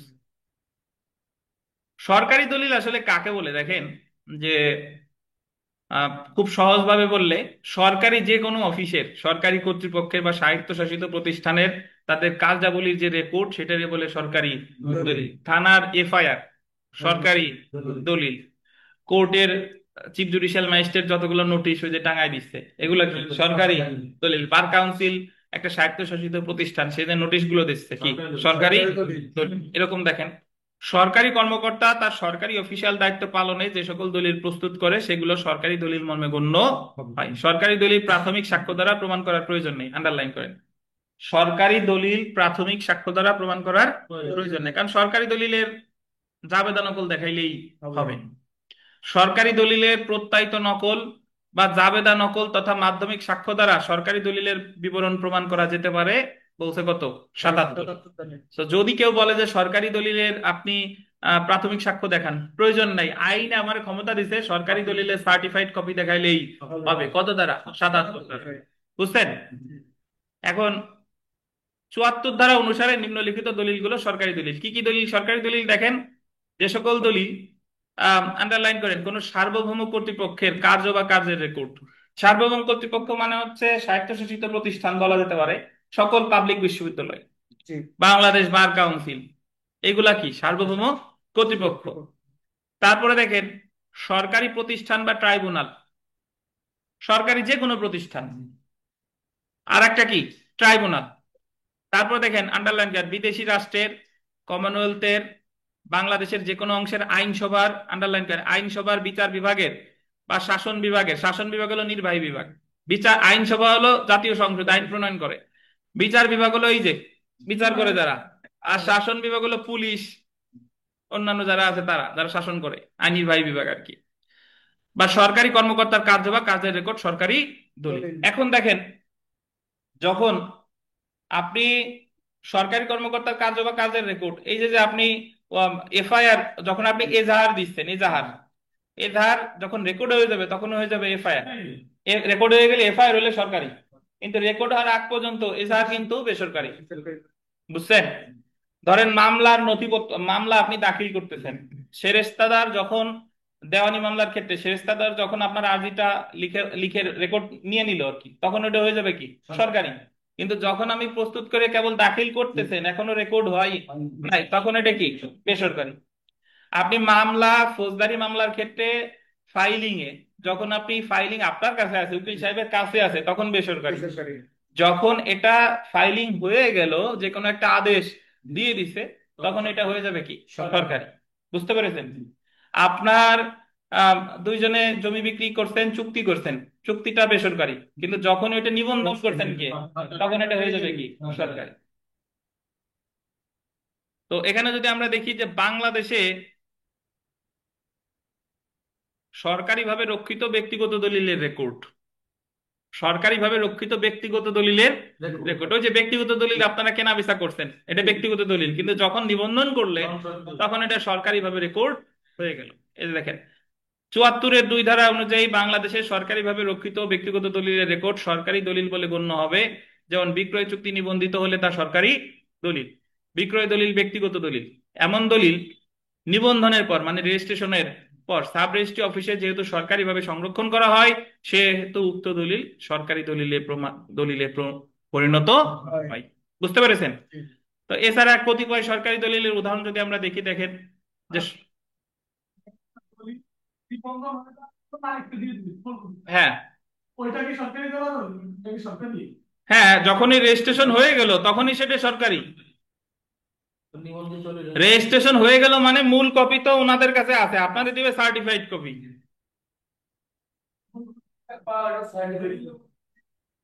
আপনার মূল কপি দেখার পরে তো কপি দেয়, কিন্তু ওটা তো ওদের কাছে থাকে। হ্যাঁ, পরে দেয়, তারপরে সরকারি দলিল। দেখেন কতিপয় সরকারি দলিল হলো নিবন্ধিত বিক্রয় দলিল, ভোটার তালিকা। ভোটার তালিকা অবশ্যই এটা জাতীয় নির্বাচনের। এখন আপনি যদি বলেন যে গোপালগঞ্জ বারের ভোটার তালিকা, এটা আবার সরকারি দলিল না। রাজস্ব বিবরণী, খতিয়ান, রেকর্ড অফ রাইটস। খতিয়ান মানে হলো যে আপনার এর বি স্পোর্টস, আর স্পোর্টস, এসে স্পোর্টস, এগুলা সরকারি কর্তৃপক্ষ কর্তৃক প্রদত্ত জন্ম মৃত্যু সনদ, চার্জশিট, ম্যাজিস্ট্রেট কর্তৃক সিআরপিসির 164 ধারা লিপিবদ্ধকৃত দোষস্বীকারমূলক বক্তব্য, ওয়ারেন্ট, সমন ইত্যাদি হলো কি? সরকারি দলিল। আদালতে দাখিলকৃত আর্জি, আদালতে দাখিলকৃত আর্জি বাট আপনি এখন আদালতে দাখিল করেন নাই, ওটা কিন্তু সরকারি দলিল না। লিখিত জবাব সরকারি দলিল যখন আর্জি বা লিখিত জবাব আদালতে দাখিলের পর নিবন্ধিত হয়। তারপরে দেখেন, তো এখান থেকে একটা প্রশ্ন আসে যে নিম্নের কোনটি সরকারি দলিল, নিম্নের কোনটি সরকারি দলিল নয়। সার্ভে রিপোর্ট, গণবিজ্ঞপ্তি, আদালতের রায়, ডিক্রি, আদেশের কপি, পুলিশের নিকট দাখিলকৃত প্রাথমিক তথ্য বিবরণী ইত্যাদি হলো কি? সরকারি দলিল। এখন আমরা চলে আসি বেসরকারি দলিল, প্রাইভেট ডকুমেন্টস। সহজভাবে বললে সরকারি দলিল ছাড়া বাদ বাকি যা আছে সবকিছুই কি বেসরকারি দলিল। আপনাদের সামনে যে আইন পাঠ বই আছে, এটা কি দলিল? বেসরকারি দলিল। বুঝতে পারছেন? জি। দেখেন, সাক্ষ্য আইনের 75 ধারায় বলা হয়েছে সরকারি দলিল বাদে বাকি সব দলিল বেসরকারি দলিল। আবার বলে দিবেন বেসরকারি দলিল বাদে সব সরকারি দলিল। আচ্ছা, যেমন বিক্রয় চুক্তিপত্র, ইজারা দলিল, বন্ধকি দলিল ইত্যাদি। এখন আপনাদের যে সমস্যাটা হতে পারে যে অনেকে আপনারা সরকারি দলিল, বেসরকারি দলিল আর প্রাথমিক সাক্ষ্য, মাধ্যমিক সাক্ষ্যের ভেতরে পেঁচ লাগান। প্রাথমিক সাক্ষ্য, মাধ্যমিক সাক্ষ্য হলো এক জিনিস, আর সরকারি দলিল, বেসরকারি দলিল এক জিনিস। ধরেন এইটা আমাদের সামনে যে আইন পাঠ বই আছে, এটা কি সাক্ষ্য? প্রাথমিক সাক্ষ্য, কিন্তু এটা কি দলিল? বেসরকারি দলিল। বুঝছেন? আর আপনার যদি এফআইআর থাকে সামনে, এফআইআর এর তো অরিজিনাল কপি আপনারে দিবে না, ফটোকপি করে দিছে। তাহলে এফআইআরটা কি কোন ধরনের দলিল? সরকারি দলিল। সরকারি দলিল, কিন্তু ওইটা যেহেতু ফটোকপি যদি দেয় তাহলে এটা কি? মাধ্যমিক সাক্ষ্য, সার্টিফাইড কপি ধরেন কি মাধ্যমিক সাক্ষ্য। বুঝছেন? তো এই যে আইন পাঠের যদি ফটোকপি করে তাহলে এটা বেসরকারি দলিল কিন্তু মাধ্যমিক সাক্ষ্য। বুঝেন কিনা? আর ফটোকপি না করলে বেসরকারি দলিল কিন্তু কি প্রাথমিক সাক্ষ্য। আচ্ছা, এখন দেখেন যে ধারা 76 সরকারি দলিলের সই মোহরকৃত নকল বা জাবেদা নকল, certified copies of public documents. সাক্ষ্য আইনে 76 ধারায় গোল দিবেন দুইটি বিষয় নিয়ে আলোচনা করা হয়েছে: সরকারি দলিলের জাবেদা নকল বা প্রত্যায়িত নকল প্রস্তুতির পদ্ধতি, আর একটা হলো সরকারি দলিলের প্রত্যায়িত বা জাবেদা নকল প্রাপ্তির পদ্ধতি। মানে যদি কোনো দলিল দেওয়ার নিয়ম থাকে তাহলে সংশ্লিষ্ট কর্মকর্তা আপনাকে ওই দলিলটা দিতে বাধ্য। হ্যাঁ, 76 ধারা দেখেন, জাবেদা নকল বা প্রত্যয়িত নকল প্রাপ্তির শর্তাবলী। দলিলটি অবশ্যই একটি সরকারি দলিল হতে হবে। উক্ত দলিল পরিদর্শন বা লেখার অধিকার আবেদনকারীর অবশ্যই কি থাকতে হবে? পরিদর্শন বা দেখার অধিকার। সকল দলিল কিন্তু পরিদর্শন বা দেখার অধিকার থাকে না। সেই জায়গায় গিয়ে কিন্তু আপনি 76 ধারা রেফারেন্স দিলে কাজ হবে না। আবেদনকারী অবশ্যই প্রয়োজনীয় ফি পরিশোধ করবে, অবশ্যই একটা প্রয়োজনীয় ফি। উক্ত সরকারি দলিল যে ব্যক্তির হেফাজতে আছে তার নিকট হতে উক্ত দলিলের প্রত্যয়িত বা জাবেদা নকল প্রাপ্তির জন্য আবেদনকারী প্রয়োজনীয় ফি পরিশোধ করে আবেদন করবে। উপরে লিখিত শর্তাবলী পূরণ হলে যে সরকারি কর্মকর্তার হেফাজতে উক্ত মূল সরকারি দলিল আছে তিনি উক্ত দলিলের প্রত্যয়িত নকল যথাযথভাবে সংগ্রহ স্বাক্ষর করবে, তারিখ এবং সিল দিয়ে প্রত্যয়িত নকল বা জাবেদা নকল সরবরাহ করবে। উক্ত প্রত্যয়িত নকলটি যে মূল দলিলের অবিকল নকল, ট্রু কপি, আন্ডারলাইন করেন, মূল দলিলের অবিকল নকল, সেটা প্রত্যয়িত নকলের নিচে উল্লেখ করবে। বুঝতে পেরেছেন? তাহলে জাবেদা নকল দিতে বাধ্য, যদি দেওয়ার বিধান থাকে দিতে বাধ্য। কত দাঁড়ায়? 76 দাঁড়ায়।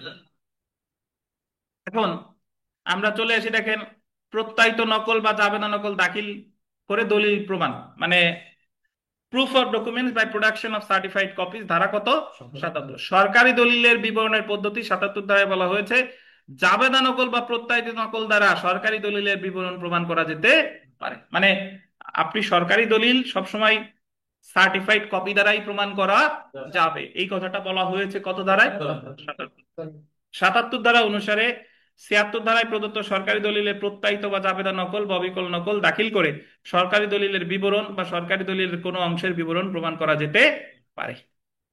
তাহলে আমরা এখানে পাবলিক ডকুমেন্টের সংজ্ঞা 74, প্রাইভেট ডকুমেন্ট 75, সরকারি জাবেদা নকল দিতে বাধ্য 73 যদি দেওয়ার বিধান থাকে, আর সার্টিফাইড কপি দেখায় সরকারি দলিল প্রমাণ করা যাবে কত? 77। জেনে রাখা ভালো, দেখেন সরকারি দলিল বাদে সকল দলিল বেসরকারি দলিল। 76 ধারা অনুযায়ী সরকারি কর্মকর্তা সরকারি দলিলের সহিমকৃত নকল দিতে বাধ্য। সরকারি দলিল বাদে হ্যাঁ, তো বিগত বছরের প্রশ্ন আমরা একটা চলে আসি, দেখেন এখানে একটা এখান থেকে প্রশ্ন আসবে, এসে থাকে দ্য এভিডেন্স অ্যাক্ট 1872 অনুযায়ী কোনটি সরকারি দলিল নয়? বলছে কোনটা সরকারি দলিল নয়?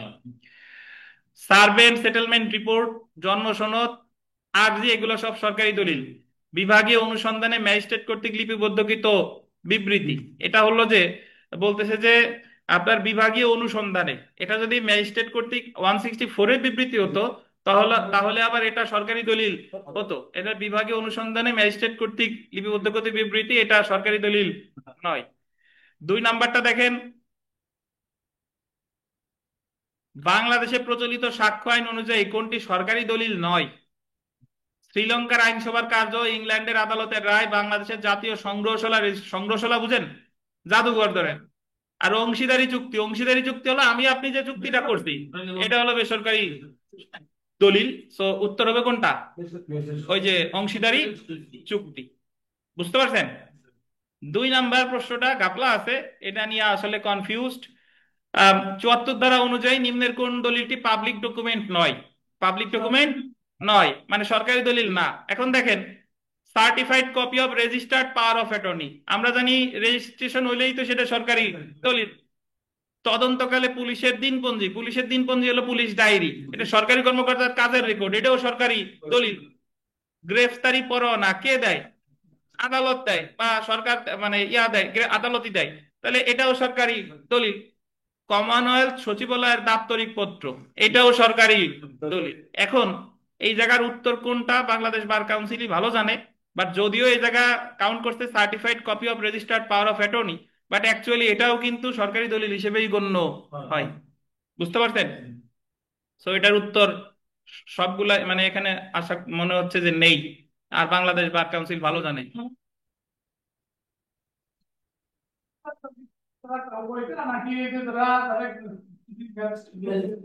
ধরেন যেই করুক, কিন্তু registered power of attorney registration কে করতেছে? সরকার। সাব রেজিস্ট্রি অফিসে করতেছেন না? জি। দেখেন, স্যার তাহলে এখানে 9টি কিন্তু সবগুলো। হ্যাঁ সবগুলো তো আবার উমোযোগ করতে হবে আপনার, উপরে সবগুলো। প্রশ্নটা তো জুডিশিয়ারি থেকে করছিল এই জন্য হ্যাঁ উল্টো। দেখেন 3 নাম্বারটা দেখেন, নিম্নের কোনটি পাবলিক ডকুমেন্ট? বিক্রয় চুক্তি, বিক্রয় দলিল, দানপত্র। এই জায়গায় ডিক্রি, ডিক্রি হচ্ছে পাবলিক ডকুমেন্ট ডকুমেন্ট। এখন আপনি বলতে পারেন স্যার বিক্রয় চুক্তি, বিক্রয় দলিল, দানপত্র এগুলো পাবলিক ডকুমেন্ট কেন হলো না? কারণ এগুলো এখন এগুলা যে রেজিস্টার্ড তা তো বলে নাই। এই জন্য কোন দলিলটি পাবলিক দলিল? প্রকাশিত কবিতা, প্রকাশিত পত্র, মামলার আর্জি, উইল, কোনটা? মামলার আর্জি। বুঝছেন? তারপরটা দেখেন, কোনটি প্রাইভেট ডকুমেন্ট? মূল বিক্রয় দলিল, খতিয়ান, সিআরপিসির 164 ধারার বক্তব্য, কোন পক্ষ কর্তৃক দাখিলকৃত আর্জি, কোনটা? মূল বিক্রয় দলিল ডকুমেন্টটা। তো মূল বিক্রয় দলিল হলো প্রাইভেট, আর মূল বিক্রয় দলিলটা যদি নিবন্ধিত হইতো তাহলে হয়ে যেত আবার পাবলিক। বুঝছেন? 6 নাম্বার দেখেন, নিম্নের কোনটি পাবলিক দলিল? চিঠি, কবলা, রায়, উইল, কোনটা? রায়। রায় দেয় কে? আদালত দেবে রায়। জি। তো সেলফ প্র্যাকটিসে যদি আমরা চলে আসি, সেলফ প্র্যাকটিসের মোটামুটি যেগুলো আছে সব পড়ে ফেলবেন, আর গুরুত্বপূর্ণ বুঝে বুঝে পড়বেন। যে যদি কোনো এটা না বুঝেন অবশ্যই আমারে জানাবেন।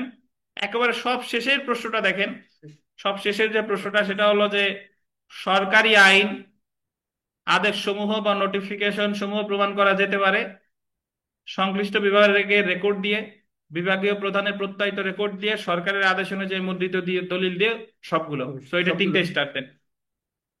সরকারি আইন, আদেশ সমূহ বা নোটিফিকেশন প্রমাণ করা যেতে পারে সংশ্লিষ্ট বিভাগের রেকর্ড দিয়ে, বিভাগীয় প্রধানের প্রত্যায়িত রেকর্ড দিয়ে, আর সরকারের আদেশ অনুযায়ী মুদ্রিত দলিল দিয়ে। কি হবে বলেন? সবগুলো। আর একটা বিষয়, সেটা আমরা একটু উপরে চলে আসি, সেটা হলো যে ওই যে একটা তালিকা পড়ছিলাম যে কোনগুলো সরকারি দলিল, মনে আছে? এই যে আমি বের করি 1285 পেজে, ওই জায়গায় একটু লেখেন যে আদমশুমারি সরকারি দলিল নয়। আদমশুমারি রিপোর্ট বা সেন্সাস রিপোর্ট সরকারি দলিল নয়। আদমশুমারি রিপোর্ট সরকারি দলিল নয়, এটা একটু লেখেন।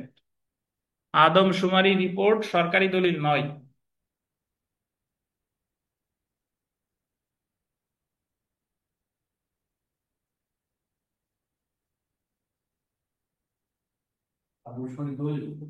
আদমশুমারি রিপোর্ট। এটা private document sir. Private document, G. And আপনি আবার বলতে পারেন স্যার আদমশুমারি তো সরকারই করে, সরকারের করে এনজিওর মাধ্যমে বা বিভিন্ন কর্মকর্তাদের দিয়ে, এটা সরকার সরাসরি সরকারি দলিল না। আর উচ্চ আদালতের নজিরেও বলা হয়েছে যে আদমশুমারি রিপোর্ট কোনো সরকারি দলিল নয়। তো আমরা আজকে মোটামুটি বেশ কয়েকটা ধারা পড়ছি। দেখেন আমি একটু আপনাদের মনে করাই দিই। আজকে প্রথম যে ধারাটা পড়ছিলাম সেটা হলো 61 ধারা, জি যে প্রাথমিক সাক্ষ্য বা মাধ্যমিক সাক্ষ্য দ্বারা দলিলের বিষয়বস্তু প্রমাণ করা যায়। তারপর 62 ধারায় পড়ছিলাম প্রাথমিক সাক্ষ্যের সংজ্ঞা। সংজ্ঞা 63 ধারায় পড়ছিলাম মাধ্যমিক সাক্ষ্যের সংজ্ঞা। সংজ্ঞা। 64 ধারায় পড়ছিলাম যে ব্যতিক্রম ব্যতিক্রম ছাড়া সবসময় দলিলের বিষয়বস্তু প্রাথমিক সাক্ষ্য দ্বারা প্রমাণ করতে হবে। 65 ধারা পড়ছিলাম ব্যতিক্রম প্রেক্ষাপটে কখন মাধ্যমিক সাক্ষ্য দ্বারা প্রমাণ করা যাবে, কয়টা? 7টা। 66 ধারায় পড়ছিলাম নোটিশ, মনে আছে নোটিশ। 67 ধারায় পড়ছি ওই যে স্বাক্ষর লেখা, আদালত সরাসরি বলবে যে তুমি আমার কাছে আইসা লেখো, 67।